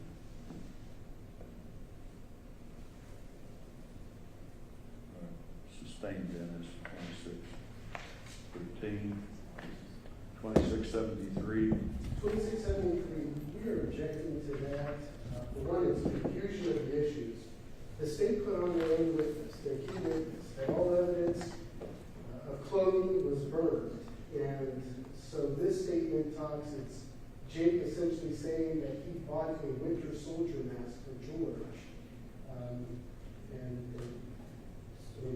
That's it, just that there was a winter soldier mask bought, and I think the mask was bought far in advance of 2016.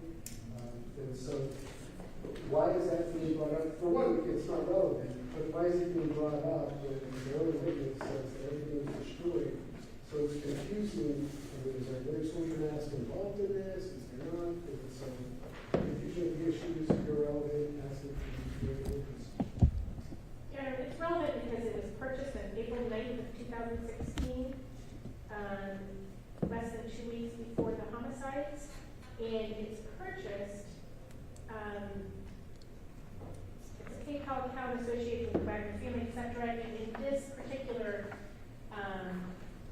dialogue, they're acknowledging that it was bought for George. So we think that's relevant. They're buying a mask less than 2 weeks prior to the homicides. Whether or not he ends up using that or not, I don't know. I wasn't there. But we do not have, we don't have this event in our, we didn't find it in our. So what is the probative value of this? Because the homicide and he bought a face mask. So I heard the state say that no evidence it was used. The state also elicited testimony from their own witness that any clothing was burned. So We don't have. I'm going to overrule the objection to 2673. Or excuse me, yeah. Now we're on 2673. Yeah, overrule the objection to that. And now we have 3164.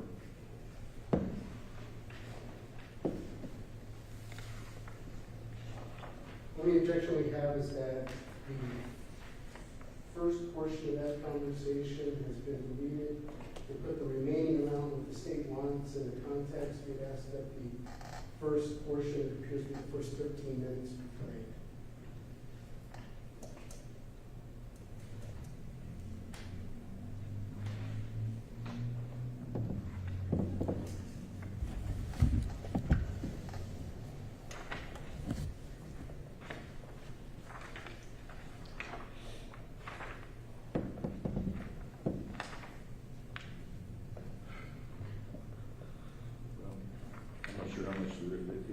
looks like 1310 was in, to be what, 1:10 p.m., and then we have 2:55 on page 3.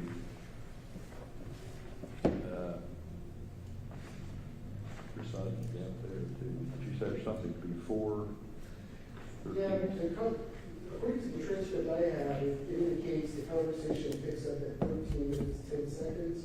We would just ask that initial 13 minutes. Oh, that's not the time then, that's a, I believe that's the timing on the recording, how many minutes of the conversation. so we're talking minutes rather than hours. The state probably doesn't know what's there. If you have a third page on that, you may have one stapled, we may have stapled it next. Oh. Yeah, I didn't see a third page. Which might explain why. Oh, okay. Well, there's that might be my 3171. Is that one that I thought I didn't have yet? Yeah, it's coming up, yeah. Okay. All That right. could have been our fault too, because we probably stapled those for you. So 3164, then, the state will listen to determine whether there's something else there that might be usable. Rule on that later. 3309. 3309 is a clear recording between George and Angela. The state is asking for less than a minute of what is a controlled recording. Do they talk about detectors anyplace else in that recording? It's a 32-minute recording, and they're picking out less than 60 seconds between 11:35 and 12:28. We think the remaining of the recording should be played to put everything. It sounds like we have listened to that. Do they talk about the bug detector or anyplace else in that conversation? There are other things they talk about. Should be put in the context. Well, we can listen to that, Judge, but I'm not clear how anything else they're talking about would be relevant to the bug detector, which again, this was purchased, if you'll recall, with George's credit card, and he's taking ownership of this bug detector, so. Yeah, and it sounds like that much may be relevant, Kate, but maybe council could listen to the start of that, to see if there's anything else that needs to be included, so that we don't have a misconception of the conversation. 5923. 5923 appears to be a recorded conversation between Billy, Angela, and Jake. It appears to be a conversation that occurred after Special Agent Schneider sent the text of the gun, but there's just discussion and nothing proven about it. Hello, hey, yeah, you have a picture of the gun that was going on about, you have your phone, did you? And there's nothing proven about this other than did you get that picture? And so, no relevance there. This one is in conjunction with the following one, the 3541. Again, it's just showing the four of them working together in reference to the investigative activities of BCI. Jake is calling, or Billy's calling Jake asking for this, and wants to get it from George, and he does get it from George and sends it on to George sends it to him, and then You need to remember the context. All four were interrogated in Montana before this. Now, one is receiving a text, they're all saying, what did you get? Can you send me a copy of that? How is that indicative of anything? this is actually 2 months after. These are clearly co-conspiracy agents, basically working together to hide the existence of the conspiracy. How do you see things? Hey, it's too quick. We gotta get in here. It's important. You can't hide, it's a proven record, it's there in the phone records, there's nothing to rid of. It was sent by BCI to George. The other family members are saying, There was some urgency that his co-conspirators wanted. They got a formula plan to figure out how they're gonna deal with it, cover it up. they're extrapolating an awful lot from this very brief. Argument.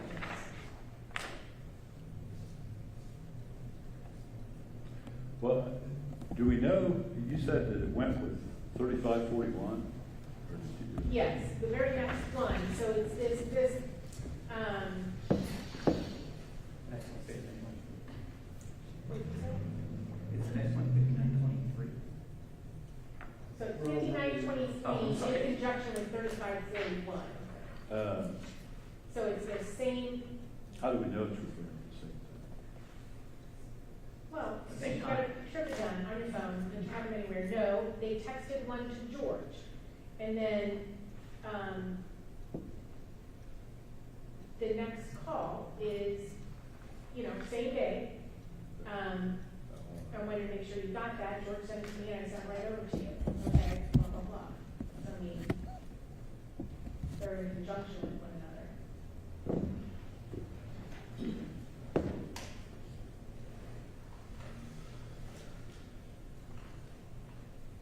Again, the relevance is what?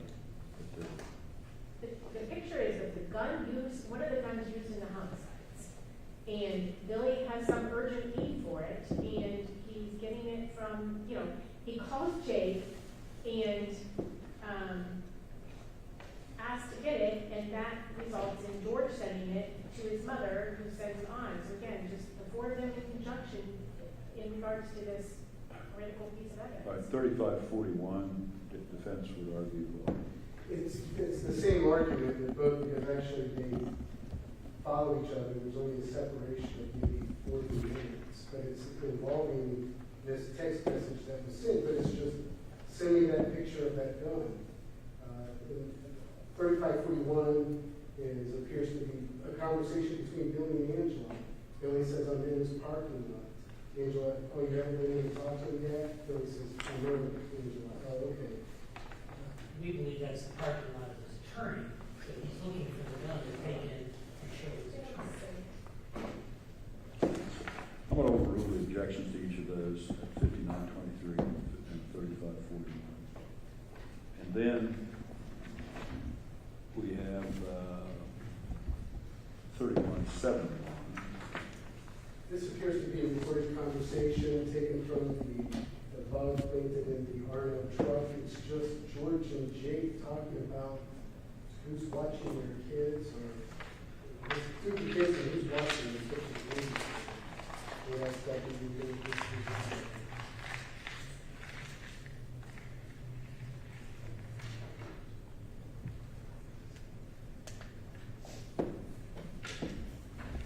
How is that relevant? Yeah, Your Honor, it's really that last statement, just that, it's our kids and I'm not staying out of it.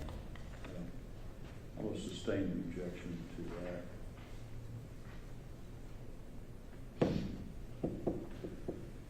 $45.72. This is a conversation between George and Angela. Appears to be talking about the piece of property that they own. Again, Your Honor, same argument that as of now, August 25th, 2018, George is still very much a part of the family, made about the place. There's an additional caveat to this, because, it's a key system apparently that could come in handy, according to George. All right, I'm going to overrule the objection to that. Let's go down through these here just a minute and see, because make sure we have the same record here. 543, court sustained the objection to that. 464. Oh, yeah, okay, sorry, I had written, I'm sorry, Your Honor. I had thumbs in, but then I remembered the court. That's all right, speak up, let me know if it's not Yeah. the same. 464, the court overruled the objection to that. 471, there was no objection. 621, there was no objection. 626, deferred on that, we'll look at that later. 44, the court overruled the objection to that. 150, we're also going to look at that later. 1436, the court overruled the objection. 1586, overruled the objection. 2085, overruled the objection. There was no objection to 2851. The court sustained the objection to 3327, sustained the objection to 229. 3851, we're going to look at later. Court overruled the objection to 3739, overruled the objection to 5176, overruled the objection to 260, sustained the objection to 2207, overruled the objection to 4744, sustained the objection to 5539. There was no objection to 719, no objection to 5580. I have 55 39. as something we were gonna, because I was gonna listen to it or something. Say it again. That I was gonna listen to it. Oh, okay, is that 5539? I I think I just said I sustained it at this time, but we can use that one later also if we don't listen to see if something. Okay. I think the main thing is it not be played until that happens. Okay. All right. And 719, there was no objection. 5580, no objection. The court overruled the objection to 5295. Overruled the objection to 2620. Overruled the objection to 543. Overruled the objection to 6197.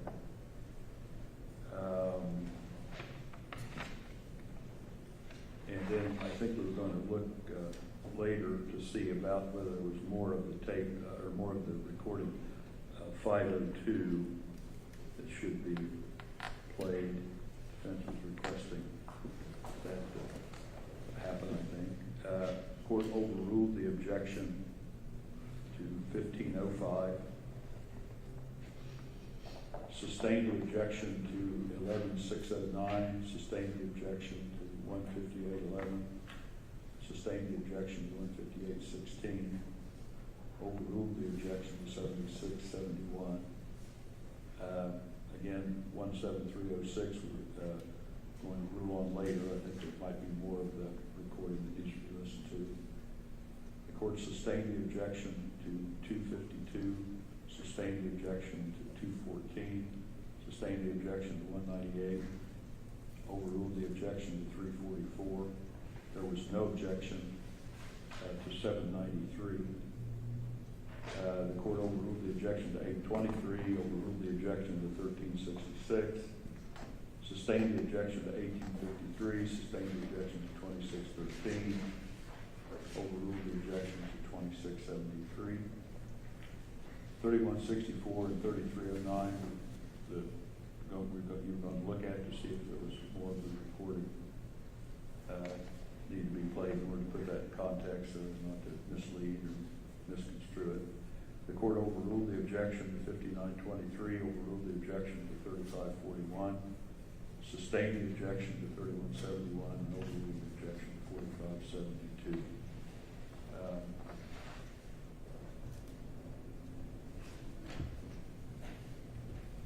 So, does that sound like anybody else is ready? Now, that's taken us longer than I would hope it would. Jury's been sitting down there for quite a while, so do we want to bring them up and do anything today? Or just, how do you want to do this? It's like 3:15. We can go for about an hour and a half, but that's as late as we can, maybe not even. Your Honor, I think the problem is that there are some of these that occur early in the chronological order that we were supposed to revisit. So, as much as my analyst would kill me if she hears that I'm saying this, I would suggest that we send the jury home, come back ourselves tomorrow at 8 or so that we can iron out any of the kind of loose ends here, or the question marks here, so that we can start promptly at 9 and go a full day. Hopefully get the state's case done in that day. I haven't done an assessment, of obviously there's less calls than when we started out today, so I mean that will reduce the time. Judge, scheduling, we'll leave it up to the discretion of the court. The only thing I would point out, you may not know, we have an expert flying in really hoping to get him on. If that's not gonna work, I believe he's available next week. We'll get this done. Yeah, I mean, I would like to get him on Thursday if possible.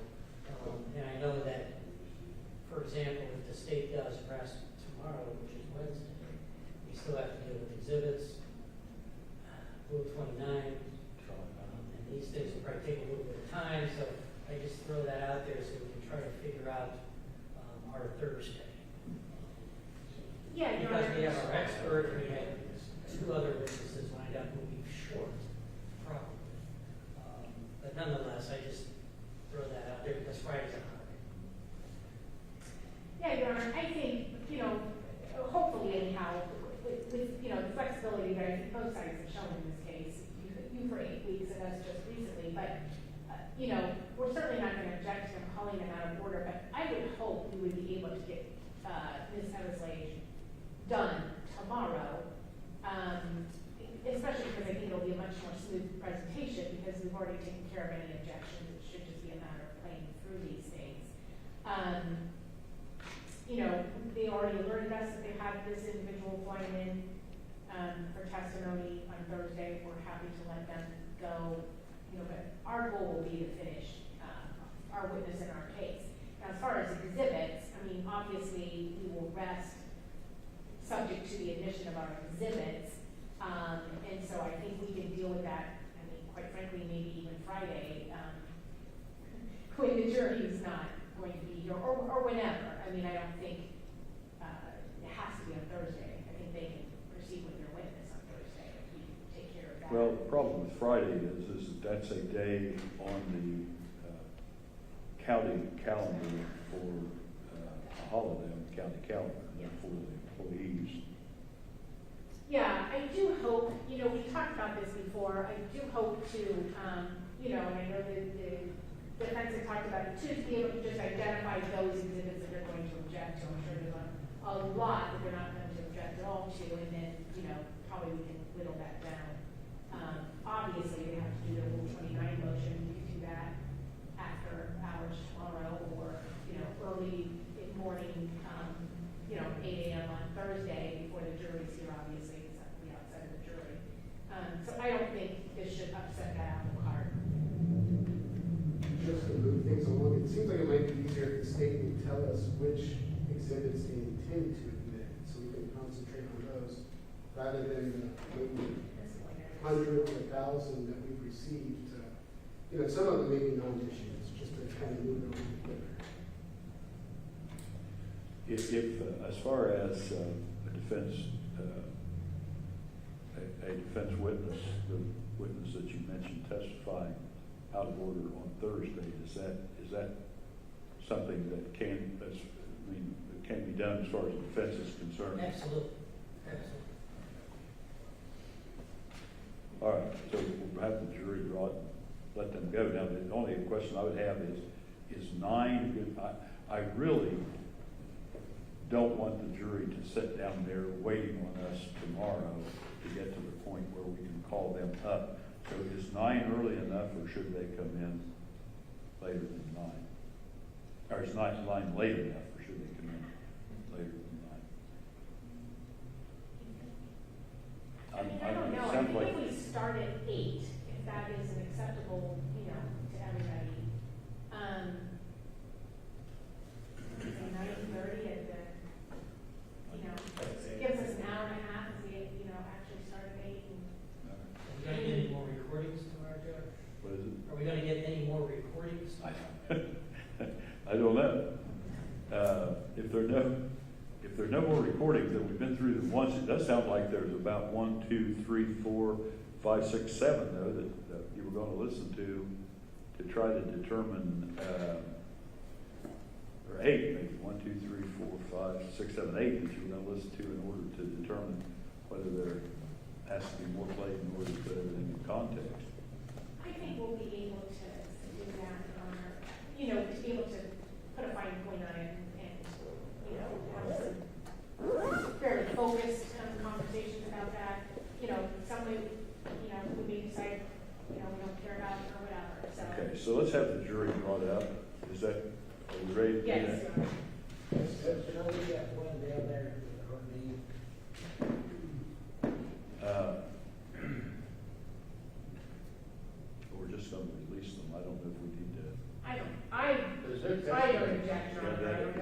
admonition that we normally give. I don't know if there's a way of, if there's a way to put her on the speakerphone, will that, Somebody could FaceTime it or something. But Judge, if it's gonna be live streamed, or if the cameraman can show it on a monitor downstairs, It's, excuse me, that's not being played in jury's room, the live feed. no, okay. Is it in the victim's room? We could get the victims out. It's in the family. Here they are. Have a go over and sit in that room and watch the big TV. This is the alternate number one. Hey, Terry, Yeah, Injured she's or an knee. alternate. you can take my phone down and you can do a FaceTime. Well, I don't have an objection to accommodating this juror for the limited purpose of instructing them to come back tomorrow at a particular time and regular admonition. we will have all but the juror, I'm not sure what her number was, but all but the juror who has a problem with the knee, we will have, we can leave her down there, but it would be good if, involve Sandra in this or somebody, to get her in front of a speakerphone or something, and then I can put Sandra's phone or somebody's phone here on the bench and talk to her. Okay. Probably should do that first, then bring the rest up here.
Ladies and gentlemen, I apologize that you have been in the jury room as long as you have. Some things take a little longer than we anticipated. You'll be coming back tomorrow morning. We're going to excuse you for the rest of the day. And you'll be coming back at 9:30 rather than 9 o'clock.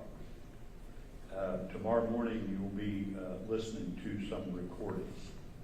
And it takes a while to get those set up, so that's the reason that you were starting a little bit later tomorrow morning. You're listening to a series of those.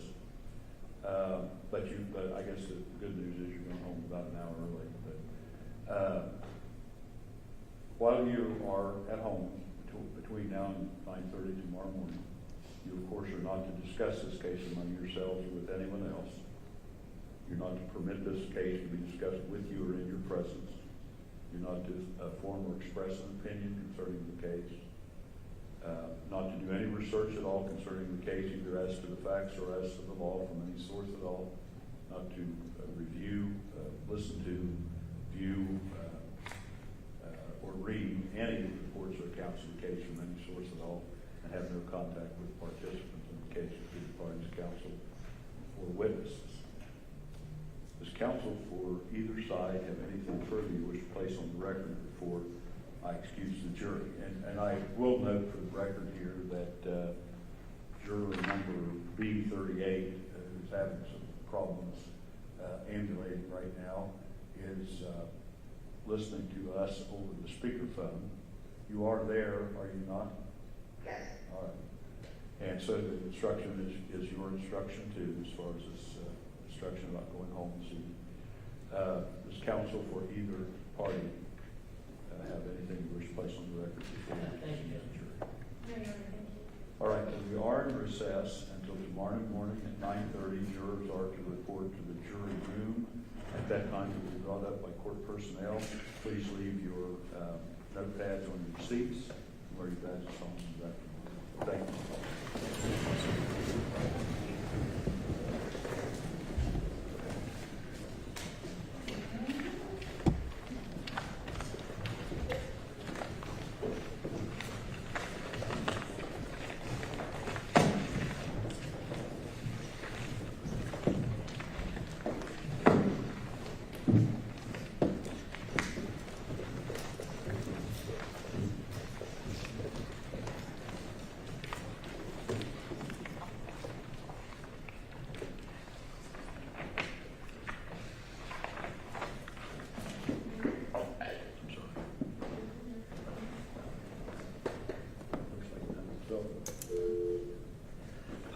Is there anything further, counsel, for your side before we adjourn? What time do you want us here tomorrow? 8 a.m. That's fine. I was just going to ask if the court would indulge me, if I could read to you what's out, because we'll have to readjust the PowerPoint to reflect the court's rulings, obviously. I just wanted to double check my list of the definite acts.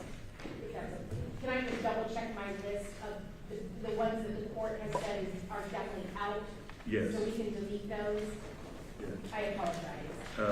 The ones I believe that are out are, Your Honor, before you start, can I go up there? I'm going to pull the transcripts as you say that, as you call them on. oh, all right, sure. Because 543, okay. 3327, 229, 2207, Okay. 502,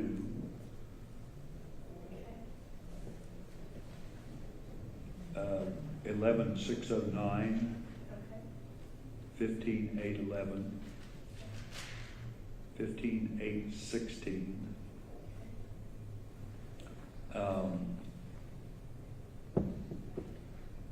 Let's see, 252, 214, 198, 1853, 2613, and 3171.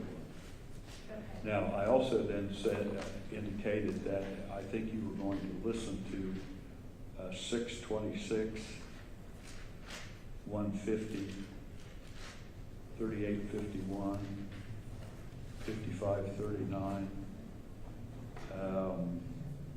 I think we changed that 502 I had originally put down, but I think we decided that you would listen to that Yeah, rather they want to play rather it all. than sustain that one.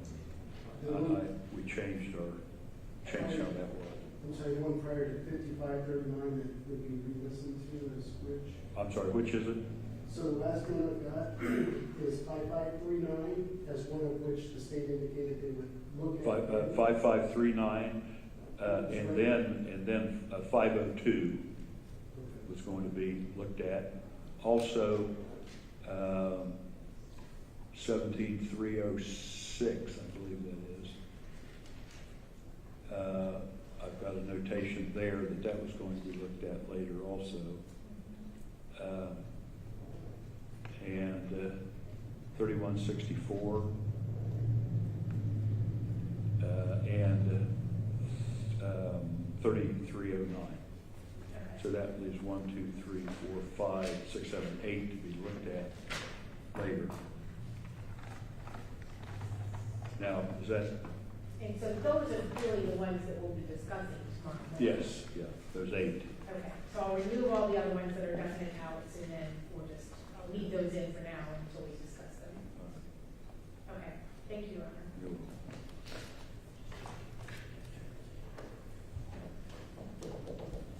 All right, so anything further before we adjourn? All right, 8 o'clock then. then we are adjourned.